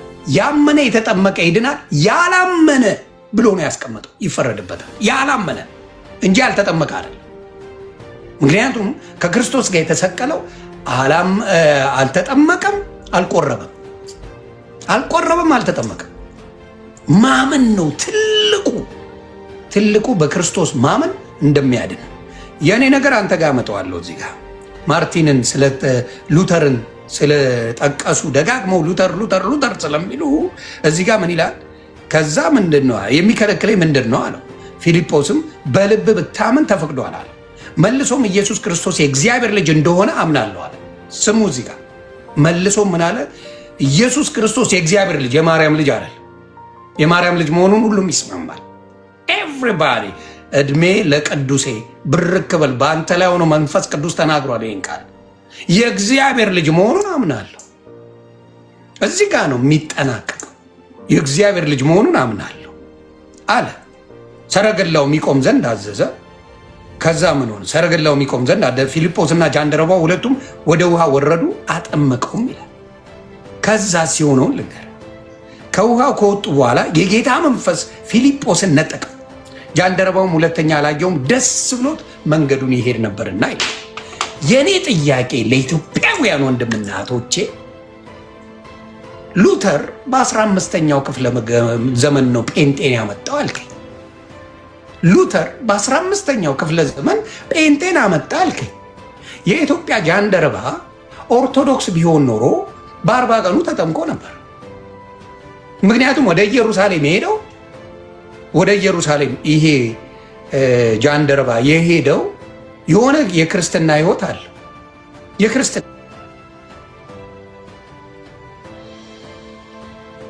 ህይወት አለው። ወደ ኢየሩሳሌም ሄደው ደግሞ ለክርስትና እንጂ ለእስልምና አይደለም።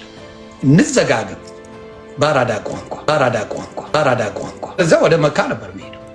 ስለዚህ ሄዶ በ40 ቀኑ ቢጠመቅ ኖሮ ይሄ ሰው አረ ተጠምቅ ያለው ይለው ነበር። ለማ? ለፊልጶስ። አረ በ40 ቀኔ ነው የተጠመቅኩት፣ በ40 ቀኔ ተጠምቄ ድኛለሁ ይለው ነበር። አልተጠመቀም። ስለዚህ ምን አልነበር ማለት ነው? ኦርቶዶክስ በዛ ሰዓት አልነበረችም ማለት ነው። የነበረው ማለት ነው ኢየሱስ የነበረው። ከዛ በኋላ ያ ጃንደረባ ተደስቶ ተመለሰ። አዛዥም ነው ባለጠጋም ነው። አሁን ኢትዮጵያ ሲሄድ ይሄ ጃንደረባ ጴንጤ ሆኖ ሲሰብክ ነበር ማለት ነው። በእርግጥ ስለ ኢየሱስ ነው የሚሰብከው። ስለ ኢየሱስ ብቻውን የሚሰብከው ደግሞ ጴንጤ ብቻ ነው። ብቻውን የሚሰብከው ሌላው ግርግር፣ አጀባ፣ ወከባ፣ ቅዱሳን ገለመሌ ብለው ይሰብካሉ። የእንትና በረከት ይደረስብኝና የእንትና በረከት በዚህ መጣና የእንትና በዚህ ወጣና የእንትና በዚህ ወጣና አብሮ ይገባል። ኢየሱስ ክርስቶስን ግን ያ ጀንደረባ እርግጠኛ ሆኜ የምናገረው ኢትዮጵያ ሄዶ ያንን ፊልጶስ የሰበከውን በእግዚአብሔር ልጅ አምኖ የተጠመቀውን ሄዶ ለኢትዮጵያውያን ይሰብክ ነበር። ያ ነው ታሪኩ።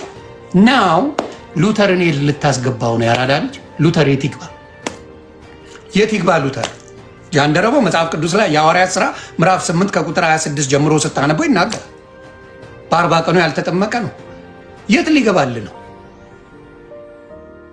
ኢየሱስ ብቻ ነው የሚሰበከው። ኢየሱስን ሰበከለት ይላል። ምን መሆኑን? የእግዚአብሔር ልጅ እንደሆነ አዳኝ እንደሆነ ሰበከለት።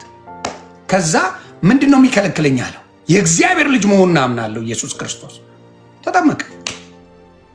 ተባረኩልኝ። ይሄንን ነው ዋናው የጌታ የኢየሱስ ክርስቶስ ስብከት። የሚያጣላን የእግዚአብሔር ልጅ ስትለው ነው፣ የማርያም ልጅ ስትለው ማንም እንደማይጣላ ሙስሊሙም፣ ኦርቶዶክሱም፣ ካቶሊኩም፣ ጴንጤውም ማንም አይጣል። ስለዚህ ክብር ለኢየሱስ ይሁን። ወደ ወንድሜ ሉተር ስላልክ በዚሁ ይችን ዘግቤ ከዚህ በኋላ በሉተር ብሎ የሚንጫጫ መንፈስ ባዶ ይገባል።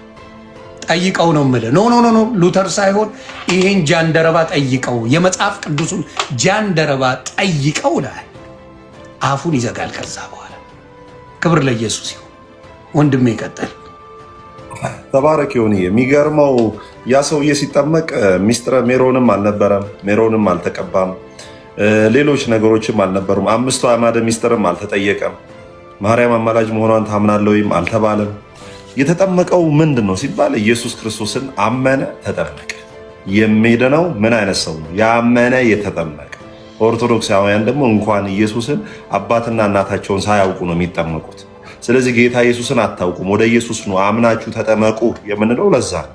ስለዚህ እዛ ቤት ሻወር እንጂ ጥምቀት የለም። ስለዚህ በ40 ቀን እንኳን ኢየሱስን ሰምተህ ማመን አለ እናትና አባትን አታውቅም። ስለዚህ ና ምንልህ ለዛ ነው። ኢየሱስ ክርስቶስን ሳታመን ያን ጃንደረባ አይታችሁታል አይደል? ያ ጃንደረባ አይ እኔ 5 አዕማደ ሚስጥራት 7ቱ ሚስጥራተ ቤተክርስቲያንን እንትን ማለት አለብኝ በእንትና አማላጅነት ታምናለህ አልተባለም። ቁርባኑስ ሜሮን አለ። ምንም ሌላ ነገር አልተቀባም። ሌላም ነገር እንትን አለ። ገባ፣ በቃ ተጠመቀ። ያለ ዲያቆን፣ ያለ 2 ቄስ፣ ያለ 3 ዲያቆን ተጠመቀ። የተጠመቀው ደግሞ የሆነ ቦታ ፊልጶስ ውሃው ላይ ምናምን በቃ ውሃ አገኙ፣ ገቡ። በቃ ካላስ አለቀ። ኢየሱስ ክርስቶስ ጌታ። እሺ እኔ የሆነ ላይ አልጨምርም፣ እየፈሰሰ ነው። ጌታ ይባርክ። በቃ ለውጥ እያየሁ ነው። እኔ ራሴ የተነካው ነው። ጌታ ይባርክ። እኔ ደስ ብሎኛል ዛሬ። እንደውም በቃ እየሰበኩ ሳይሆን እየተጫወተ ደስ የሚል ነገር እየሰራ እንትን ያለን ነው። እሺ ወደ ዋናው ሀሳብ እንሂድ። በደንብ ስሙኝ ወዳጆች። ማርቲን ሉተር የኢሉሚኔሽን ስራ ነው ያመጣው። ኢሉሚኔሽን ማለት ጀስቲፊኬሽን ባይ ኢንዲሊጀንስ ካርድ ብለው መዳን የሚገኘው ለቤተ ክርስቲያን ውስጥ ያለ የሆነ መግዛት ያለባችሁ ካርድ አለ። ያንን ካርድ ስትገዙ ነው ወደ እግዚአብሔር መንግስት የምትገቡት የሚል ትምህርት ነበር። ይሄንን ነው እንግዲህ እኛ የድሮዎቹ ነን ብለው የሚናገሩት። ከዚህ ከመገኘት እኮ መሞት ይሻላል። በካርድ ነው የምትገባው ከሚለው ከመገኘት መሞት ይሻላል። ሉተር አይሻልም? በካርድ መንግስተ ሰማያት ገባለሁ ከሚለው ሰው በኢየሱስ ገባል። አንተ እኮ ፈረጎንና ዘራ ብሩክን እኮ አንተ አባቴ እያልክ ነው። እኔ ማርቲን ሉተር እንዴት ነው አባቴ ማለት? በቃ በጣም የተወደደ የእግዚአብሔር ሰው ብቻውን ያንን ጃይንት የሆነውን የሮማን ካቶሊክን ያንቀሳቀሰ ሰው ያንቀጠቀጠ ሰው ኢየሱስ ጌታ። ስለዚህ እርሱም ቢሆን መጥቶ የሰበከው ሮሜ 4 ነው። መዳን በእምነት ነው። ጀስቲፊኬሽን ባይ ኢንዲሊጀንስ ካርድ፣ መጽደቅ በሆነ በምትገዙት ካርድ አይደለም። መጽደቅ የሚገኘው በምንድን ነው? ኢየሱስን በማመን ነው። ማርቲን ሉተር ማንን ነው የሰበከው? የጳውሎስን መልእክት ነው የሰበከው። የጳውሎስን መልእክት ሃይማኖት ከላይ አግበስብሶ ሸፍኖት ነበረ። ኢሉሚኔት አደረገው፣ አነሳው። አቧራው ሃይማኖት የሸፈነው ነገር አነሳው እንጂ ነበረ። ስለዚህ የእምነታችን ጀማሪ ማርቲን ሉተር ሳይሆን ኢየሱስ ክርስቶስ ነው። ማርቲን ሉተር የተወደደ የቤተ ክርስቲያናችን አባት ነው። ስሙ የተባረከ ይሁን እግዚአብሔር። ስለዚህ ወንጌል የእምነታችን ጀማሪና ፈጻሚ ኢቭን ኢፍ እንኳን ማርቲን ሉተር አብርሃምም አይደለም። የእምነታችን ጀማሪና ፈጻሚ አብርሃምም አይደለም። አብርሃም የእምነት ጀማሪና ፈጻሚ አይደለም። በእምነት የሚገኘውን ጽድቅ ቀድሞ አምኖ የጸደቀ እንጂ የእምነታችን ጀማሪ አይደለም። መጽሐፍ ቅዱስ ምንድን ነው የሚለው? The author and the finisher of our faith is Jesus Christ, the Son of the living God. የሕያው የእግዚአብሔር ልጅ የሆነው ክርስቶስ ኢየሱስ ምንድን ነው አለ? የእምነታችን ጀማሪ፣ ከዛስ ፈጻሚ። የጀመረው የፈጸመው ኢየሱስ እንጂ አብርሃም አይደለም፣ ማርቲን ሉተርም አይደለም።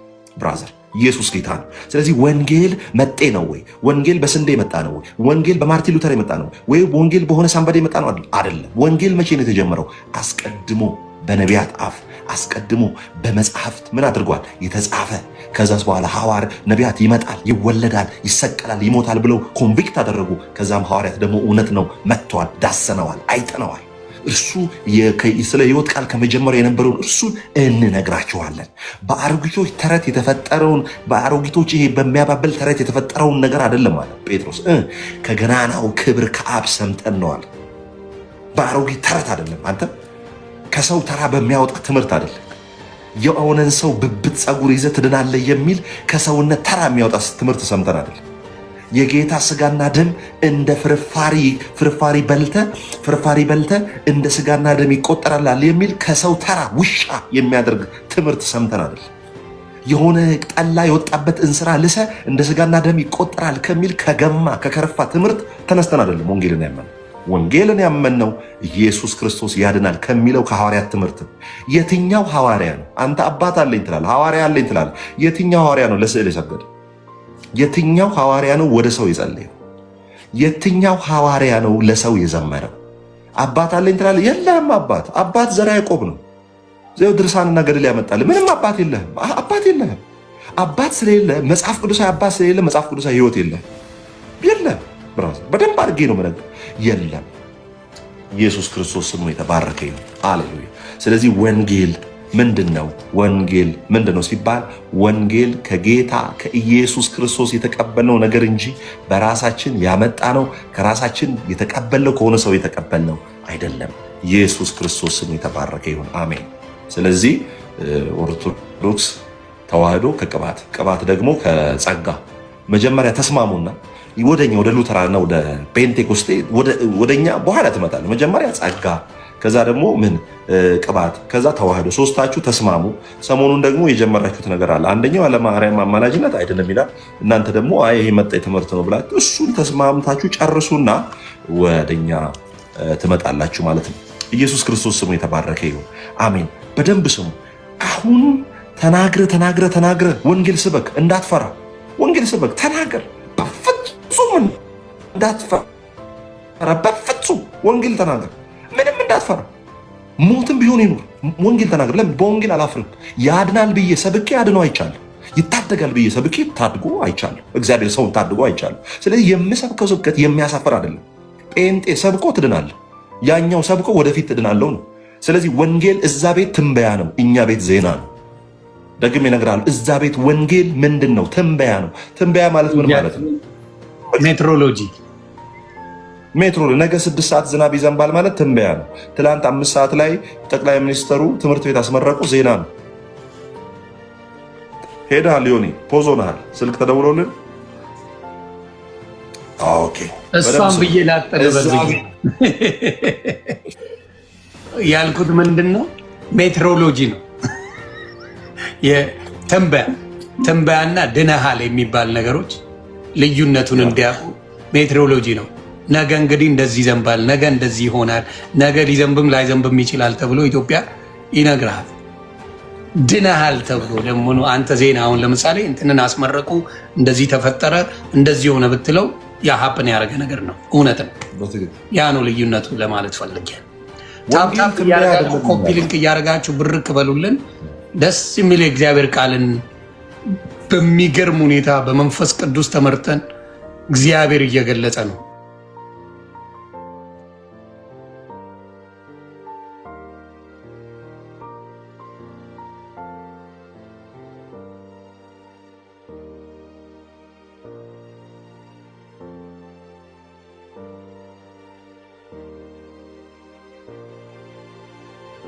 ስለዚህ እዛ ቤት ምንድን ነው ሲባል ትንበያ ነው ወንጌል።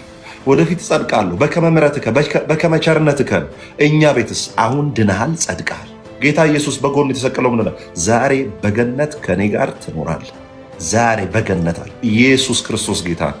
መጽሐፍ ቅዱስ ምንድን ነው የሚለው? የመዳን ቀን ዛሬ ነው፣ የተወደደችውም ሰዓት አሁን ናት ነው የሚለው። ቆይ መዳን ፕሮሰስ ከሆነ ለምንድን ነው የመዳን ቀን ዛሬ ነው የሚለው መጽሐፍ? በደንብ ንገሩ ኦርቶዶክሳውያን ኦር ሌሎችን። የመዳን ቀን ዛሬ ነው፣ የተወደደችው ሰዓት አሁን ናት ካለ ኦኬ፣ አሁን ናት ካለ ለምንድን ነው እናንተ መዳን ፕሮሰስ ነው የምትሉት? የመዳን ቀን መቼ ነው? ዛሬ ነው። የተወደደው ሰዓት መቼ ነው? አሁን ነው፣ ወደፊት አይደለም። እኛ ጋር ዜና ጥቅሱንም ጻፍላቸው። የመዳን ቀን ዛሬ ነው የሚለውን ምን ላይ ነው ያለው? ቆይ ላውጣ። እሺ እዚህ ያላችሁ የመዳን ቀን ዛሬ ነው የሚለውን ጥቅስ አንዴ ጻፉልን። እዚህ ጋር ያላችሁ እሱ እስከሚያወጣው ጻፉላቸው። እዚህም በጥቅስ ብርክ በሉ። ሃሌሉያ! ኢየሱስ ጌታ ነው። 2:24 ምንድን ሉቃስ የዮሐንስ ወይስ ምን ወንጌል? እኔም እንትን ልላችሁ ፈልጋለሁ። ስማ አንዱ ዛሬ ሊፈታው ነው። ዛሬ ሲል ምን ማለት ነው እያለ ነው። 2 ቆሮንቶስ ምዕራፍ 6 ቁጥር 3 ይኸው ምን ይላል? ተባረክ። ይኸው በተወደደ ሰዓት ሰማው በመዳንም ቀን ረዳው ይላልና፣ እነሆ የተወደደው ሰዓት አሁን ነው፣ እነሆ የመዳን ቀን አሁን ነው ይላል። 2 ቆሮንቶስ 6:2 ብርክ በሉልኝ። አሁን ነው ከተባለ የመዳን ቀን ሌላ ጊዜ እንዴት እንደምድኑ ትዘግቡናላችሁ። ሌላ ጊዜ በደንብ አርገሱን አብራራላችሁ። በትክክል ይሁላችሁ። መጽሐፍ ቅዱስ ላይ መጽሐፍ ቅዱስ ምንድን ነው የሚል? ለምሳሌ 2 ቆሮንቶስ ምዕራፍ 6 ቁጥር 2 ይቅርታ ቁጥሩን ስላላወቅኩኝ። መጽሐፍ ቅዱስ ግን ምን እንደሚል ታውቃል? መዳን በሌላ በማንም የለም፣ በራስህም አትድንም በመልካም ስራህ። አንተ ምንድን ነው የምትለው? አይ እምነትህ ሲደመር መልካም ስራዬ ነው የሚያጸድቀኝ። መጽሐፍ ቅዱስ ግን ይላል መዳን በሌላ በማንም የለም። እንኳን በማርያም በራስህ በመልካም ስራ ልትድን አትችልም። በማን ነው የምትድነው? በኢየሱስ ክርስቶስ ብቻ። በወንጌል አላፍርም። ኢየሱስ ያድናል ብዬ አድኖኝ አይቻለሁ። ሰው መክሮኝ ያልተውኩትን ኃጢአት፣ ሰው መክሮኝ ዘክሮኝ፣ ቤተሰብ ደብድቦኝ ደቆሶኝ ያላቆምኩትን ህይወት በአንዴ ቆርጦ ኢየሱስ ገላግሎኝ አይቻለሁ።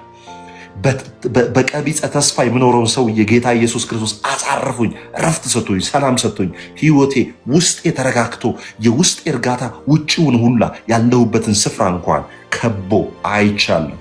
ኢየሱስን ሰብከን በፍጹም አናፍርም። ስለዚህ የመዳን ሰዓት አሁን፣ የመዳን ሰዓት አሁን። አሁን የትኛውን ፍርሃት ውስጥ ያላችሁ ሰዎች ኢየሱስ ክርስቶስ በማመን የዘላለም ህይወት ማግኘት ትችላላችሁ። ስለዚህ ወንጌል የተሰቀለው ነው። ያልተሰቀለው ምን አይሆንም፣ አይሰበክም። የሰው ተረት ውስጥ፣ የሰው ድርሰት ውስጥ፣ የሰው ታሪክ ውስጥ፣ የሰው ባዮግራፊ ታውቃለህ። እዛ ቤት ባዮግራፊ ነው ያለው። የሰው ብዙ እንዲህ አድርጎ እንደዛ ሆኖ እንደዛ አድርጎ ይላል። አይታል። እነዚህ ውስጥ ኃይል የለም። ኃይል ያለው ወንጌል ውስጥ ነው። ለምን? የእግዚአብሔር ኃይል መስቀል ላይ ነው የተገለጠው መስቀል ላይ የተገለጠው ያ ኢየሱስ ደግሞ ያድናል። የምነግርህ ስለ ፕሮቴስታንት መሆን አይደለም፣ ጴንጤ ስለመሆን አይደለም፣ የእግዚአብሔር ልጅ ስለመሆን። ቆይ እኔ የምነግርህ ለምሳሌ አንድ ሰው ከኛ የሆነ ቦታ ሲሄድ እንትን ሃይማኖት ገባ ነው ይባል። እኛ ጋር የሆነ ሃይማኖት ገባ አትባል። የእግዚአብሔር ልጅ ሆነ፣ በጌታ ሆነ። ስለዚህ ወንጌል ምንድን ነው? በጌታ መሆን እንጂ በሙልጌታ በመርጌታ መሆን አይደለም። ስለዚህ ወንጌል ሰብከን አናፍርም። ለምን? የሚያድን ነው፣ የሚታደግ ነው፣ የሚያሸንፍ ነው፣ ልብን ምን የሚያደርግ ነው? የሚገዛ እረፍት የሚሰጥ። ወንጌሉ ደግሞ እንዴት ነው? ከእምነት ወደ እምነት የሚገለጥ ነው። ከእምነት ወደ ስራ አይደለም። ይኸውልህ በኃጢአት ላይ መንገስ ትፈልጋላችሁ?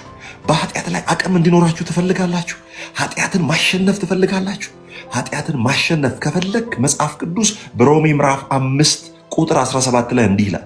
ኃጢአትን ለማሸነፍ በቃ በብዙ አይነት ውጣ ውረድ ኃጢአትን ለማሸነፍ በጣም እየታገላችሁ ከኃጢአት ጋር እየታገላችሁ ያላችሁ ሰዎች መጽሐፍ ቅዱስ እንዲህ ይላል። ሮሜ ምዕራፍ 5 ቁጥር 17 ላይ እንዲህ ይላል፣ እነሆ የጸጋን ብዛትና የጽድቅን ስጦታ ብዛት የሚቀበሉ በክርስቶስ ኢየሱስ በኩል በሕይወት ላይ ይነግሳሉ። ሮሜ ምዕራፍ 5 17 ደግሜ ላንብብላችሁ። የጸጋን ብዛትና የጽድቅን ስጦታ ብዛት የሚቀበሉ በኢየሱስ ክርስቶስ በኩል በሕይወት ላይ ይነግሳሉ። በሕይወት ላይ ለመንገስ መልካም ስራ ሳይሆን የእግዚአብሔርን ጸጋ መቀበል ነው። ምንድን ነው የሚለው? የጽድቅን ስጦታ ነው የሚለው። የጸጋን ብዛትና የጽድቅን ስጦታ። ስለዚህ ምንድነው? ጽድቅ ስጦታ እንጂ ችሎታ አይደለም። ስለዚህ የጽድቅን ስጦታ ከእግዚአብሔር ስትቀበል በህይወት ላይ እየነገስክ አቅም እያገኘ ትሄዳለህ። ስለዚህ ጽድቅ ስጦታ እንጂ ችሎታ አይደለም። righteousness is not an ability, it is a gift from God። ስለዚህ ጽድቅ የምታስቆጥረው የራስ ችሎታ የራስ አቅም 3 ቀን ስትጾም ስትጸልይ የጸደቅ ይመስላል፣ መልካም ሳይደረክ ይመስላል። 4ኛ ቀን ላይ 3 ቀን ያልሰራውን በ1 ቀን ታጠፈዋል። ባለፈው ምን ብያቸዋለሁ? ቅድስና መገደብ ሳይሆን መለወጥ ነው ብያቸዋለሁ። ቅድስና መገደብ አይደለም። አንድ ፓስተር በጣም የሚወደው ፓስተር የተጠቀመውን ምሳሌ ልጠቀም። ለምሳሌ ኢትዮጵያ ውስጥ ፖለቲካ ማውራት ብዙ ሰው አያወራም፣ ይፈራል። ለምን? ይገባል። ከርጀል ያ ጥቁሩ በረባሶ አለ፣ አንዴ ሲመጣ ታቆማል ወሬህን ማለት ነው። ኢትዮጵያ ውስጥ ሆኖ አያወራም። ኢትዮጵያ ውስጥ ሆኖ አያወራም። ከኢትዮጵያ ሲወጣ ከዛ መንግስትን መሳደብ ይጀምራል። ስለዚህ ኢትዮጵያ ውስጥ ሆኖ ያላወራው ተለውጦ ሳይሆን ተገድቦ ነው፣ መንግስትን ፈርቶ ነው። ከኢትዮጵያ ውጭ ሲወጣ ግን ይሳደባል አይደለ? ሊቃወምም ምን ይችላል። ፖለቲክስ ብዙ እንትን አለ እዛ ላይ። ስለዚህ ኢትዮጵያ ሆኖ ያልተቃወመው መንግስት ወይም ህግ የሆነ ነገር ስላለ እንጂ ማያወራው ከኢትዮጵያ ሲወጣ ያወራል። ስለዚህ ቅድስና መገደብ ሳይሆን መለወጥ ነው። ቅድስና አካላዊ አይደለም።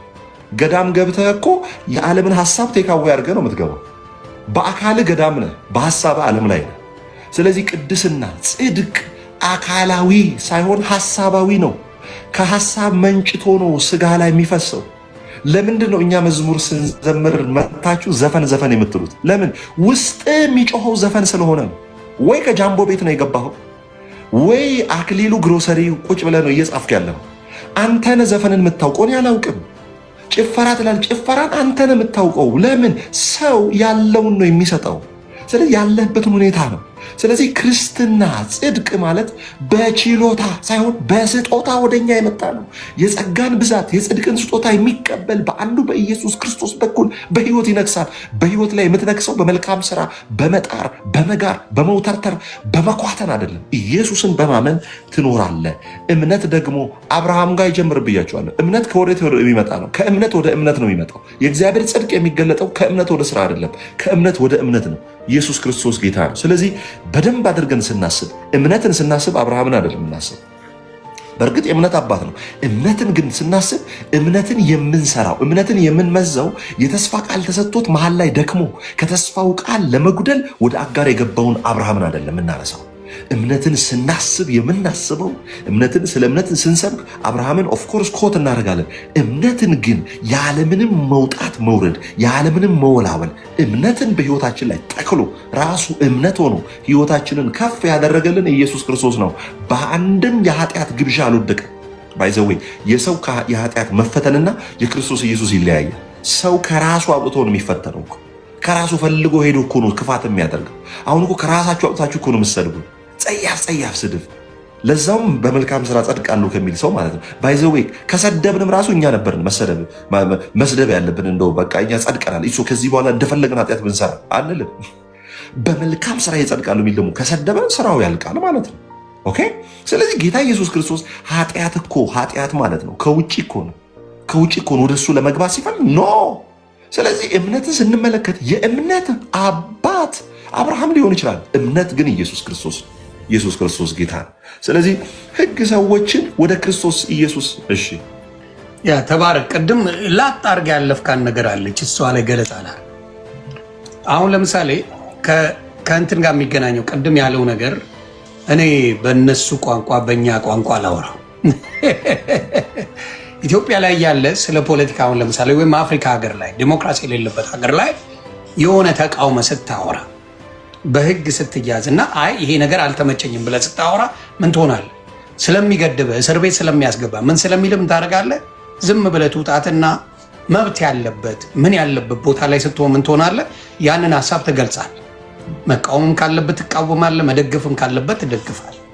ናው ወደ ክርስትናም ስትመጣ ጾም ጸሎት ገደብ የወር የ3 ቀን የ15 ቀን የ2 ወር ገደብ ባለ ጊዜ ያ ጾም ጸሎት በዚህ ሰዓት ማድረግ አለብህ ተብለህ ስለተገደብክ በዛ ሰዓት ያቺን ነገር በሙሉ ታደርጋላችሁ።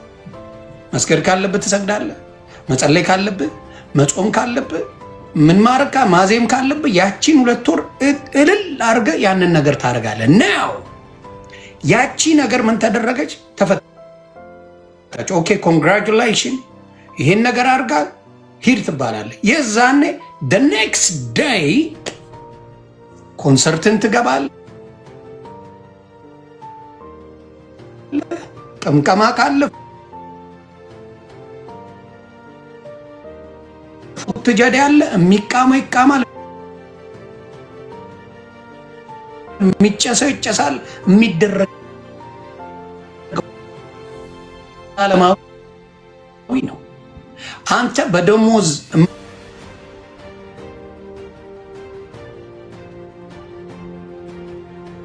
የምትኖርበት አምላክ የለን በጽድቅ እንጂ ያረገ ምንድን ነው? ሃይማኖት ያወጣው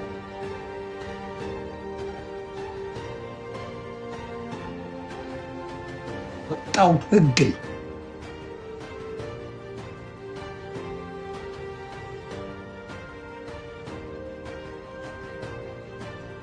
ለምሳሌ ከይቅርታ ጋር ከዛች 2 ክንድ ወጣ ይበሉ ኤግዛክትሊ የነበራቸው ባህሪ ይመለሳል።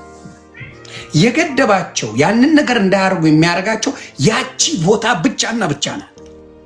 ከዛ ስታወጣው 2 ክንድ ስታርቀው ወደሚፈልግበት መንገድ የመሄድ መብት ያለው የሚመስለው። ቅድስና ደግሞ ራሴ ሰራዋለሁ ብለህ ሳይሆን እግዚአብሔር በልጁ ሰርቶልኛል ብለህ ስታስበው ነገሮቹ ተጠናቀዋል። አሁን ለምሳሌ እኔ በፊት ሙዚቃ አዳምጣለሁ፣ የምፈልገውን አረጋለሁ፣ ምን እላለሁ። ደሴም ዮኒ ማኛ በክርስቶስ ሲሆን ክርስቶስ ሰርቶለት ያንን ነገር ላርገው ብልሽ አይለኝም። አሁን ብዙ ሰዎች አሁን መቃሙ፣ ማጨሱ፣ መጠጣቱ፣ ፈኑ አልችልም ብላችሁ ያሰባችሁት ሞክራችሁታል እኮ። እንዲሁ በቃ ነገ 2ኛ አልጠጣም፣ ዛሬ ሰክሬ አንጎሎኝ ያለው ነገ አልጠጣም ብለህ መልሰህ ትጠጣለህ። በአንተ በሳይኮ በምን ዶክተር ጋር የማታድነውን ነገር መንፈስ ቅዱስ በአንተ ውስጥ ሲያድር በክርስቶስ ስታምን የት እንደገባ አታውቀው። የሰራው ክርስቶስ ስለሆነ እሱ ለእኛ ሰራ እንጂ እኛ ለክርስቶስ አንሰራ። እሱ ነው ለእኛ የሰራው። ኃጢአታችንም በሙሉ ወስዶ ተወግሮበታል። የሰው ልጅ በጣም ኃጢአተኛ ሲሆን የሚሰቀልበት የእንጨት ላይ ተሰቅሏል። እንጨት ላይ ኃጢአተኛ በሙሉ ግርጌ አድርገው በሚዘገንን ሁኔታ ነው ኃጢአተኞች የሚሰቅሉበት። ሚስማር ተመተው ነበር የሚሞቱበት። ጉልበታቸው ተቀጥቅጦ ነበር ተሰብረው የሚሞቱት። ሰብረው ጉልበታቸው እንክት አድርገው ነበር የሚሰሩት። ያንን ቦታ ነው የእኛ ጌታ የወሰደው።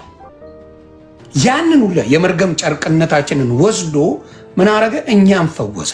ለዚህ ነው በክርስቶስ ዳንኩኝ የምንለው። በእኛ በሰራ ነው አይደለም። በክርስቶስ ዳንኩኝ። ያድናል። በክርስቶስ ዳንኩኝ የተባለው ለዛ በክርስቶስ ነው የዳንነው እንጂ በስራችን ዳንን እያላችሁ ለምትሉ ሰዎች ስራችሁ ቤተክርስቲያንና መስጊድ አካባቢ ብቻ ነው። ወጣ ስትሉ አሸሼ ገዳሜ ነገ ነው ገዳሜ ጭውቴው ያለን። ስለዚህ የሚዳነው በክርስቶስ እንጂ በእኛ እንዳልሆነ በቃ ልጠቅልልና ከዛ እንትን እንበል። ስለዚህ በደንብ ስሙ። አሁን በደንብ ስሙ። ወደ ክርስቶስ ኢየሱስ የሚያመጣችሁ ወደ ክርስቶስ ኢየሱስን ወደ ማመን የዘላለም ሕይወት እንድታገኙ የሚያደርጋችሁ እግዚአብሔር እንጂ ሕግ አይደለም። መጽሐፍ ቅዱስ ሲናገር እንዲህ ይላል፣ አብ ካልገለጠለት በቀር ወልድን ሊያውቅ የሚችል የለም ይላል። አብ ካልገለጠለት በቀር ወልድን ሊያውቅ የሚችል የለም። ስለዚህ ወልድን የሚገልጥልህ አብ ነው። ሰውን ወደ ጌታ የሚያመጣው ሰው አይደለም፣ እግዚአብሔር ነው። ስለዚህ ኢየሱስ ክርስቶስን የምትገልጥልህ ማርያም አይደለችም። መጽሐፍ ቅዱስ ምን እንደሚል ታውቃለህ? አብ ካልገለጠለት በቀር ወልድን የሚያውቅ የለም። አንዳንዱ ደግሞ ምን ይላል? ወይኔ የብርሃን ፋና፣ የእኔ ፋና ክርስቶስን ያወቅኩብሽ። እሷም ያወቀችው አብ ገልጦላት ነው፣ ተመርጣ ነው። ባይዘዌ ትህትና ባለፈውም አንድ ኢንተርቪው ላይ ሰጥቻለሁ።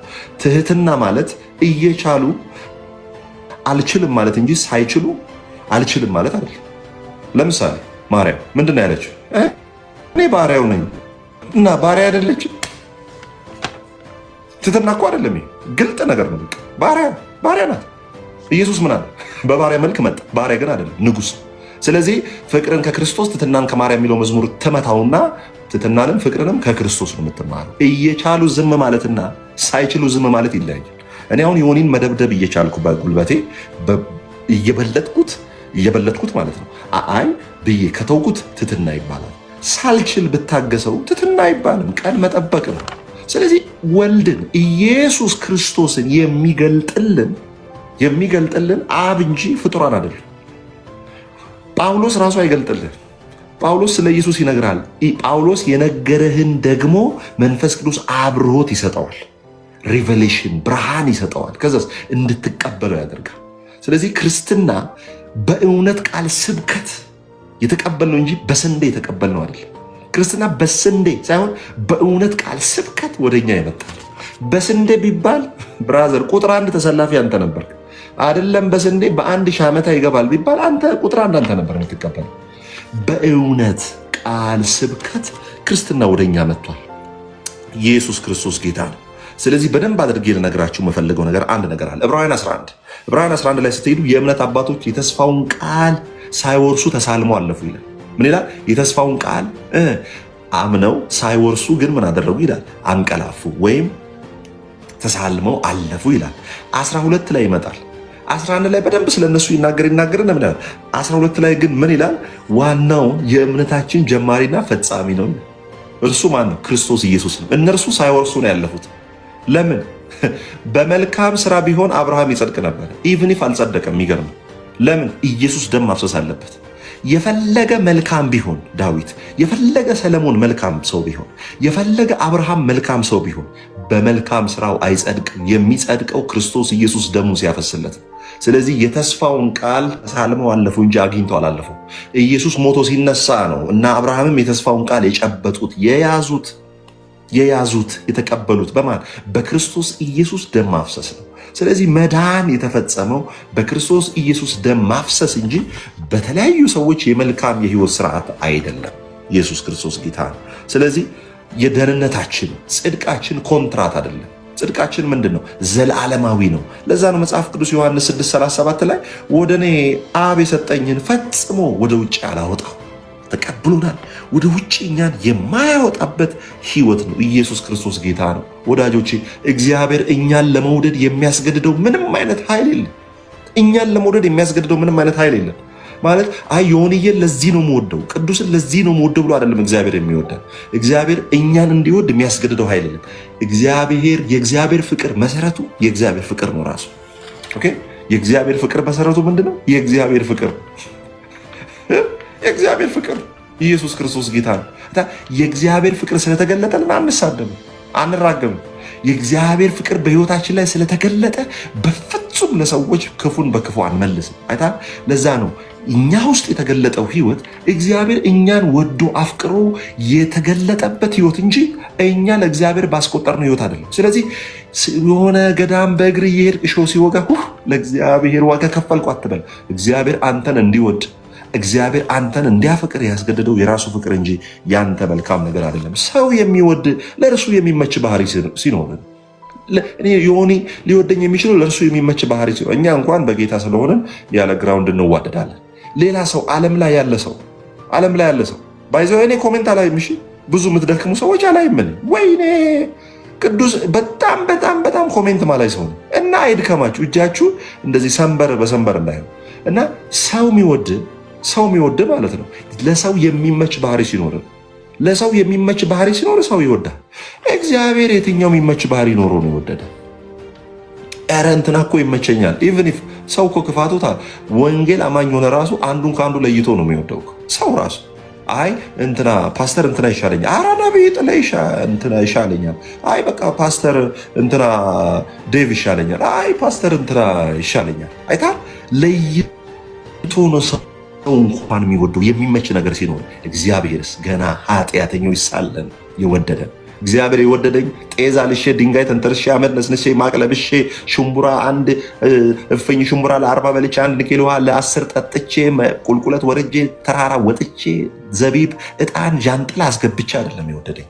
ኃጢአተኛ ሳለሁ ነው የወደደኝ ኢየሱስ ክርስቶስ ጌታ ነው። ስለዚህ ወንጌል ለብሉይ ኪዳን ሰዎች የተሰጠ ወንጌል ለብዙ ሰዎች ማለት በብሉይ ኪዳን ላይ የተጻፈ የትንቢት ቃል ነበረ።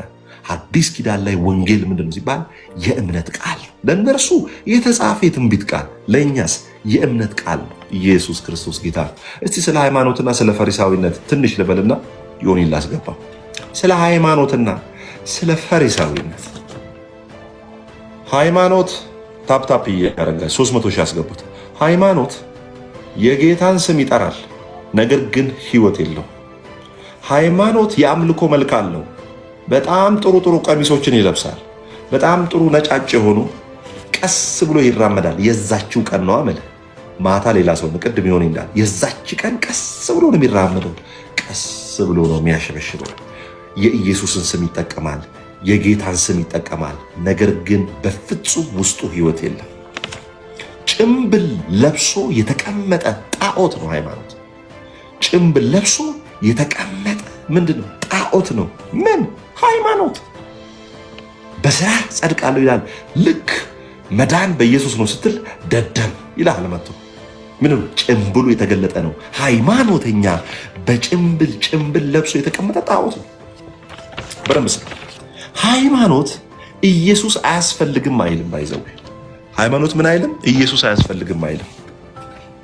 በደንብ እችን ስሙ። ሃይማኖት ኢየሱስ አያስፈልግም አይልም። ምንድን ነው የሚለው? ኢየሱስ ከሚያስፈልጉ ነገሮች መካከል አንዱ ነው እንጂ አስፈላጊ ነው አይልም። እኛ ምንድን ነው የምንለው? ጂሰስ ኢዝ ሞር ዛን ኢናፍ፣ ኢየሱስ በቂ ከበቂም በላይ ነው። ሃይማኖተኛ ምን ይላል? ኢየሱስ ከሚያስፈልጉ ነገሮች መካከል ነው። ከዛስ ሰላምታን ስታቆም ለምሳሌ ክብሩ ይስፋ እናትና ልጁ ስትል ኢየሱስ ከማርያም ጋር አንድ አስፈላጊ ነው ይላል። ከዛ ክብሩ ይስፋ ስትል ለምን ዮኒ ሰላም ተቀየርክ ይላል። ለምን አይታል? ደባል ያስቀምጣል። ለምን? ኢየሱስ ብቻውን በቂ ነው ብሎ አያምንም። ኢየሱስ ከሚያስፈልጉ ነገሮች መካከል አንድ ነው።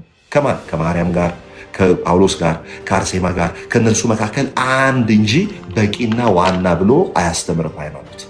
እኛ ደግሞ ምን እንላለን? ኢየሱስ ብቻውን በቂ ነው። ኢየሱስ ሲደመር ምንም ነገር ይሆናል። ሁሉ ነገር ብቻውን ኢየሱስ በቂ ነው። የአባትነት ፍቅር አታል፣ ኢየሱስ አባት ነው። የእናትነት ፍቅር ተነፍጎ ነው ያደግከው፣ ኢየሱስ እናትም ሆኖ ይቀርብልሃል። በፈለግከው ነገር ላይ የፈለግከውን ነገር ሆኖ ኢየሱስ ይቀርብልሃል። እኛ የፍቅር ረሃብ የለንም። የፍቅር ረሃባችን በመስቀል ላይ ረክተናል፣ ጠግበናል። እኛ የወዳጅ ችግር የለብንም።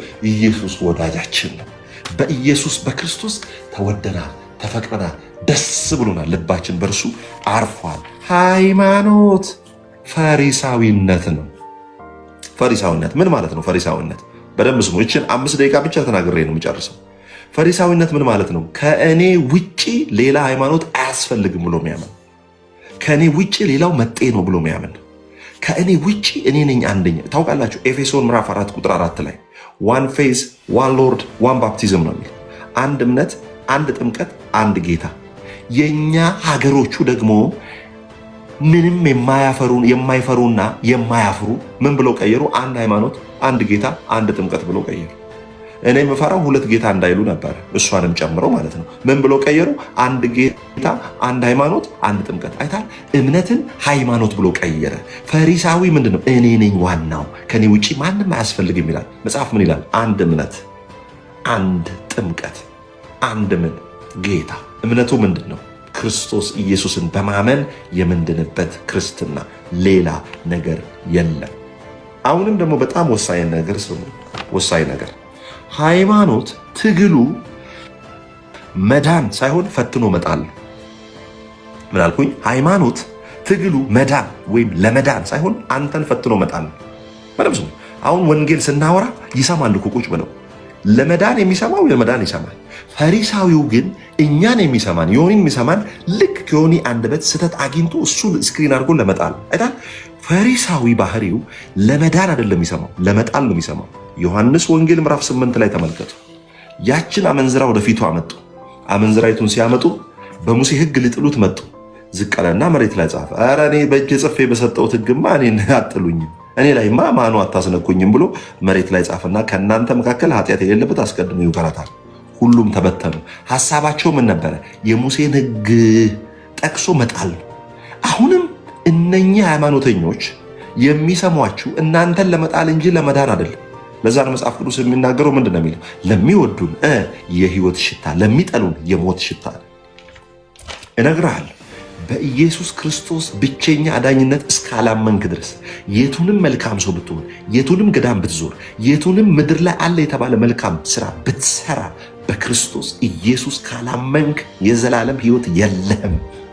ጨለማ ውስጥ ነህ እያስቀደስክ፣ ጨለማ ውስጥ ነህ ሻማ እየሰጠ፣ ጨለማ ውስጥ ነህ ዘቢብ ዕጣን እየሰጠ፣ ጨለማ ውስጥ ነህ መካ መዲና ሄደህ እየሰገድክ፣ ጨለማ ውስጥ ነህ ሀጅ እያደረግክ፣ ጨለማ ውስጥ ነህ በክርስቶስ እስካልዳንክ ድረስ የዘላለም ህይወት። እኔ ቆይ ሙስሊሞችን አንድ ጥያቄ ልጠይቅ። አንዱ ሙስሊም ምን አለ? እኔ የተወለደ ሰው የሆነ ወንድ የሆነ አምላክ አላመልክም አለ። ኦፍኮርስ ኦኬ አልኩና አንድ ጥያቄ ጠየቅኩት። የኔ ጌታ ወንድም መሆን ይችላል፣ የኔ ጌታ ሰው መሆን ይችላል። የኔ ጌታ ሁሉን ቻይ ስለሆነ ወንድም ሆኖ መጥቶ አድኖኛል። ያንተ አላህ ሰው መሆን ይችላል ስለው አይችልም ማለት። ስለዚህ ያንተ አላህ ሁሉን ቻይ አይደለም። የኔ ጌታ ግን ሁሉን ቻይ ሰው ይሆናል፣ ወንድ ልጅ ሆኖ መጥቶ አድኖናል። ለዛ መጽሐፍ ቅዱስ ሲናገር እግዚአብሔር አለ ወንድ ልጅ ተሰጥቶናል፣ ደግሞም አለቅነት ስልጣን በጫንቃው ላይ ነው። ስለዚህ ኢየሱስ ለምን ሰው ሆነ? እኛን ለማዳን። ለምን? በሰው ነው ኃጢአት የገባው፣ ሰው ሆኖ ደግሞ ያድነናል። ሰው አይደለም ባይዘዌ ኢየሱስ ሰው ብቻ አይደለም፣ ፍጹም ሰው ፍጹም አምላክ ነው። የምናመልከው ወንድ ልጅ አይደለም፣ የምናመልከው ወንድ ልጅ ብቻ አይደለም፣ ፍጹም ሰው ፍጹም አምላክ ይሆናል። ስለዚህ አላህ ወንድ መሆን አይችልም። ለምን? አላህን ከጅብሪልና ከሙሳ ውጪ የሰሙት የለም። አንድም ሙስሊም ጠርተው አላህን ሰምተህ ታውቃለህ ብትል አዎ ይላል። ከየት? ከቁርአን። ቁርአን ራሱ ማን ሰጠ ሲባል አላህ ለጅብሪል መስጠቱን በምን ታረጋግጣል? ሂስቶሪካል ኤቪደንስ አለ? የለውም።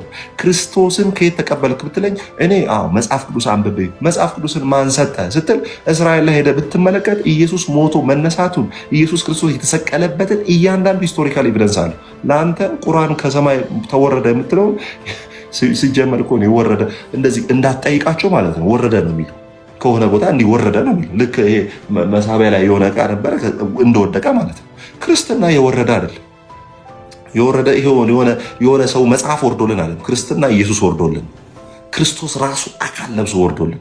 ስለዚህ የአንተ አላህ ሰው መሆን አይችልም። የአንተ አላህ ወንድ ልጅ ሆኖ ፍጹም ስጋ ለብሶ መጥቶ ማዳን አይችልም። ለዛ ነው አንተ ወንድ ልጅ አላመልክም የምትል። ሰው አላመልክም፣ እኔ ሰው አታምልክ፣ ነቢይ አታምልክ። የማመልከው ሰው አይደለም፣ ሰው የሆነውን አምላክ የሆነውን ክርስቶስ ኢየሱስ ነው።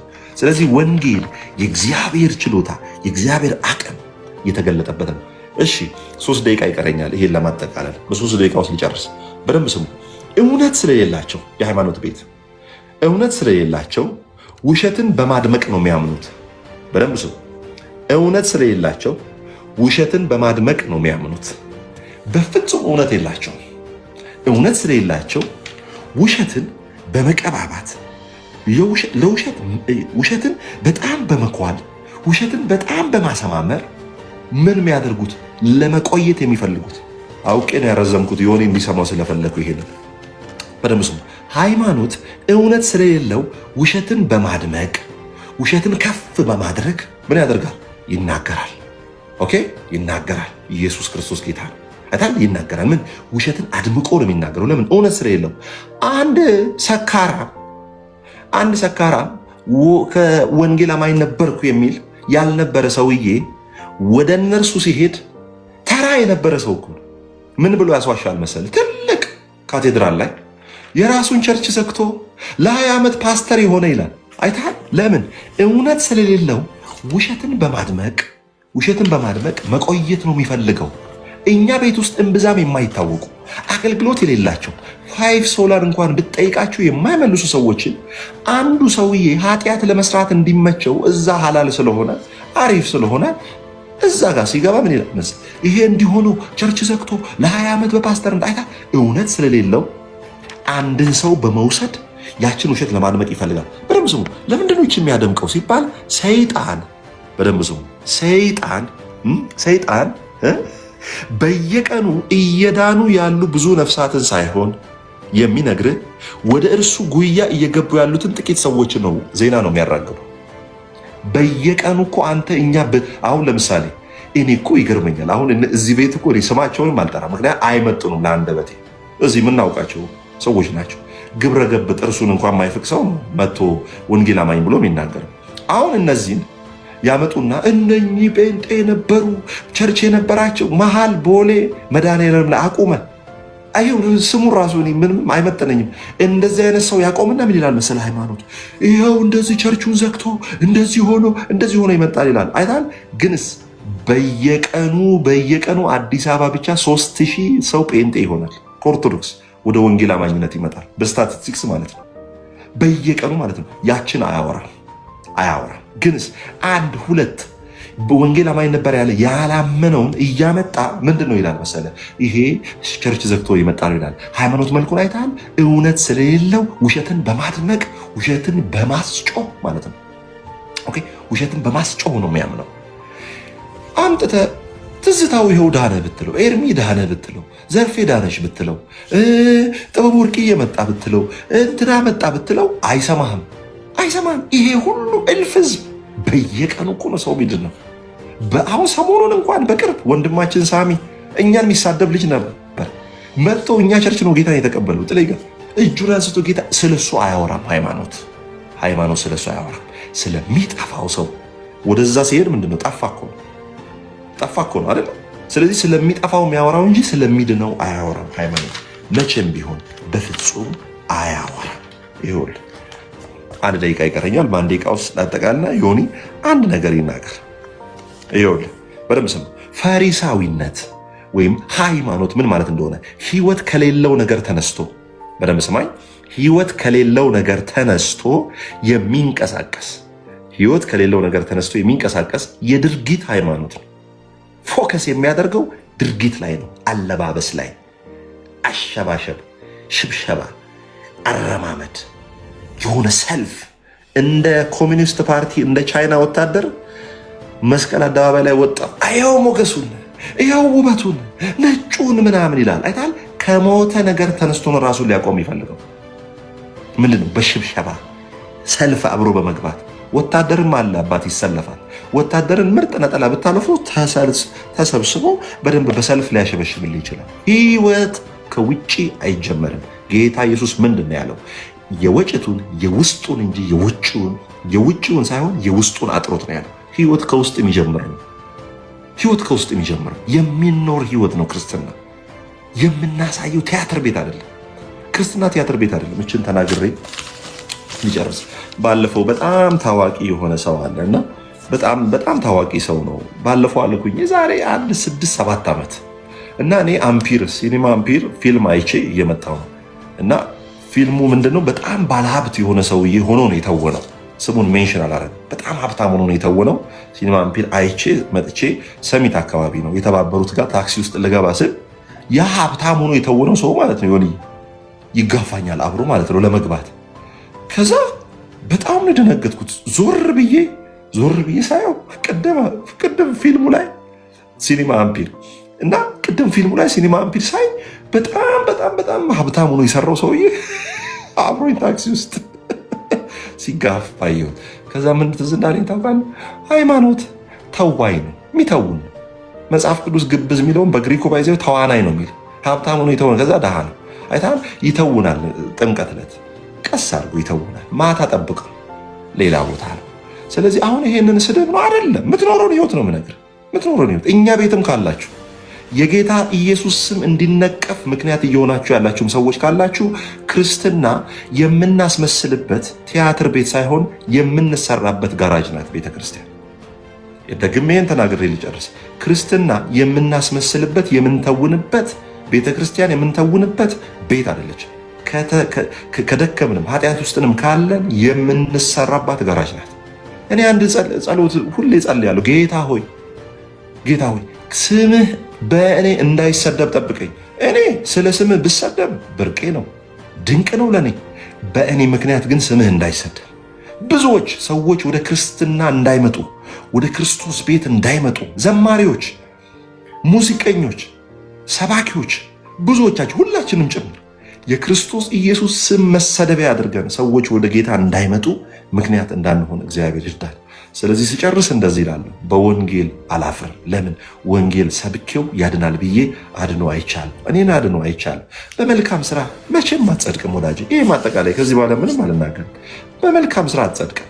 በፍጹም ልትጸድቅ አትችልም። ለምን? እያየን ነው።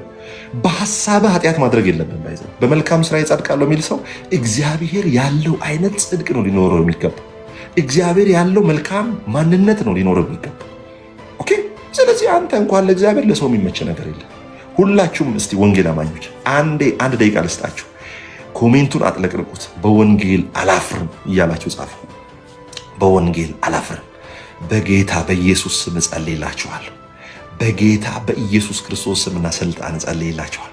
ወንጌል የመመስከር መንፈስ ያገኛችሁ፣ ማንንም የማትፈሩበት። ማንም ጫፍህን አይነካም። ቢነካህም ለጌታ ነው።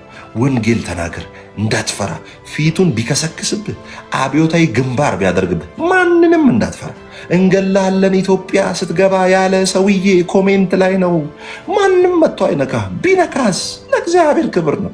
መጠጥ ቤት ተደባድበት ታስረሃል። ብዙዎች እኮ ፎቶ ተቀደደ ብለው ሰው ቤት ገብተው ሰው ቤት የሰው መብት ጥሶ ምስኪን እናት ቤት ገብቶ እኮ ታስሮ ለወንጌል ታሰርኩ ይላል እኮ ሰው። የሆነ ኢትዮጵያ ቡና ከጊዮርጊስ የሆነ እኮ እምነት እኮ ነው። እኔ ምን ግራ እኮ ነው የገባኝ። ብራዘር ማንንም እንዳትፈራ፣ ማንንም እንዳትፈራ። የመስበክ መንፈስ ያገኝ፣ እንዳትፈራ። ማንንም የወንጌል እሳት ያገኛችሁ የመመስከር ማንንም እንዳትፈራ። ሀብታም ይሁን ባለስልጣን ይሁን ኢየሱስ ያድናል። መዳን በሌላ በማንም የለም። የሚያድነ ኢየሱስ ነው። የመዳን ቀን አሁን ነው። ብቻችሁን ቤት ሆናችሁ ላላችሁ ሰዎች ጌታን መቀበል ለምትፈልጉ ስማችሁን ሳልጠራ እኔ ይችን አጭር ጸሎት ልጸልይና ዮኒ ይቀጥላል። ዮኒ ካወራ በኋላ እኔ እወጣለሁ። ከዛ ዮኒ በደንብ አድርጎ ይዘግባችኋል። እንደዚህ ብላችሁ ጸልዩ። ድንገት አንድ ነፍስ ዛሬ በተናገርኩት ነገር በጌታ ኢየሱስ ክርስቶስ አምኖ ጌታን መቀበል የሚፈልግ የክርስቶስ ኢየሱስ ብርሃን ያገኘው ሰው ካለ ከኔ ጋር እንዲህ ብሎ ይጸልይ። እግዚአብሔር አባቴ ሆይ በሉ ከኔ ጋር ከነ ኃጢአቴ እንዳልሞት ይህን ወርቃማ ዕድል ስለሰጠኝ አመሰግናለሁ። ልጄ ኢየሱስ ክርስቶስን የሕይወቴ አዳኝና ቤዛ ብቸኛ መድኃኒት አድርጌ እቀበላለሁ። ዓለምን፣ ሰይጣንን፣ ጨለማን ሁሉ እክዳለሁ። ኢየሱስ ጌታ እንደሆነ በአፌ መሰክራለሁ። እግዚአብሔር ከሙታን እንዳስነሳው በልቤ አምናለሁ። አንተን በማመን እጸድቃለሁ። ስሜን በሕይወት መዝገብ ላይ ጻፍልኝ። ልጅ አድርገህ ተቀበለኝ። ልጅ አድርገህ ስለተቀበልከኝ አመሰግናለሁ። በአብ በወልድ በመንፈስ ቅዱስ አንድ አምላክ አሜን። ይሄንን ጸሎት ከኛ ጋር የጸለያችሁ ሰዎች ጌታ ኢየሱስ ክርስቶስን የግል አዳኝ አድርጋችሁ መቀበል የምትፈልጉ፣ ኢየሱስን የሕይወታችሁ ጌታ አድርጋችሁ መቀበል የምትፈልጉ በውስጥ መስመር ለእኔም ለዮኒዬም ጻፉ። አሁን አፕሊኬሽን ሰርተናል። ሙሉ አፕሊኬሽን ተሰርቷል። የደህንነት ትምህርት ከዚህ በኋላ ከእናንተ ጋር በእናንተ ዌብሳይት ላይ ይሄ ምንድነው ዋትሳፕም ቴሌግራምም ልክላቸዋለሁ። ደህንነት ትምህርት ሙሉ ሰርተን በአፕ መልክ ተቀምጧል። ያንን ቮይስ ነው 30 ደቂቃ፣ እሱን እየሰማችሁ የደህንነት ትምህርት መማር ትችላላችሁ። ጌታ ኢየሱስ ይባርካችሁ። ስለሰማችሁ የሆኔም ደግሞ እድል ስለሰጠኝ ሁሌም አክብረ እድል ስለምሰጠኝ አመሰግናለሁ። ክብር ለኢየሱስ ይሁን። በወንጌል አላፍርም።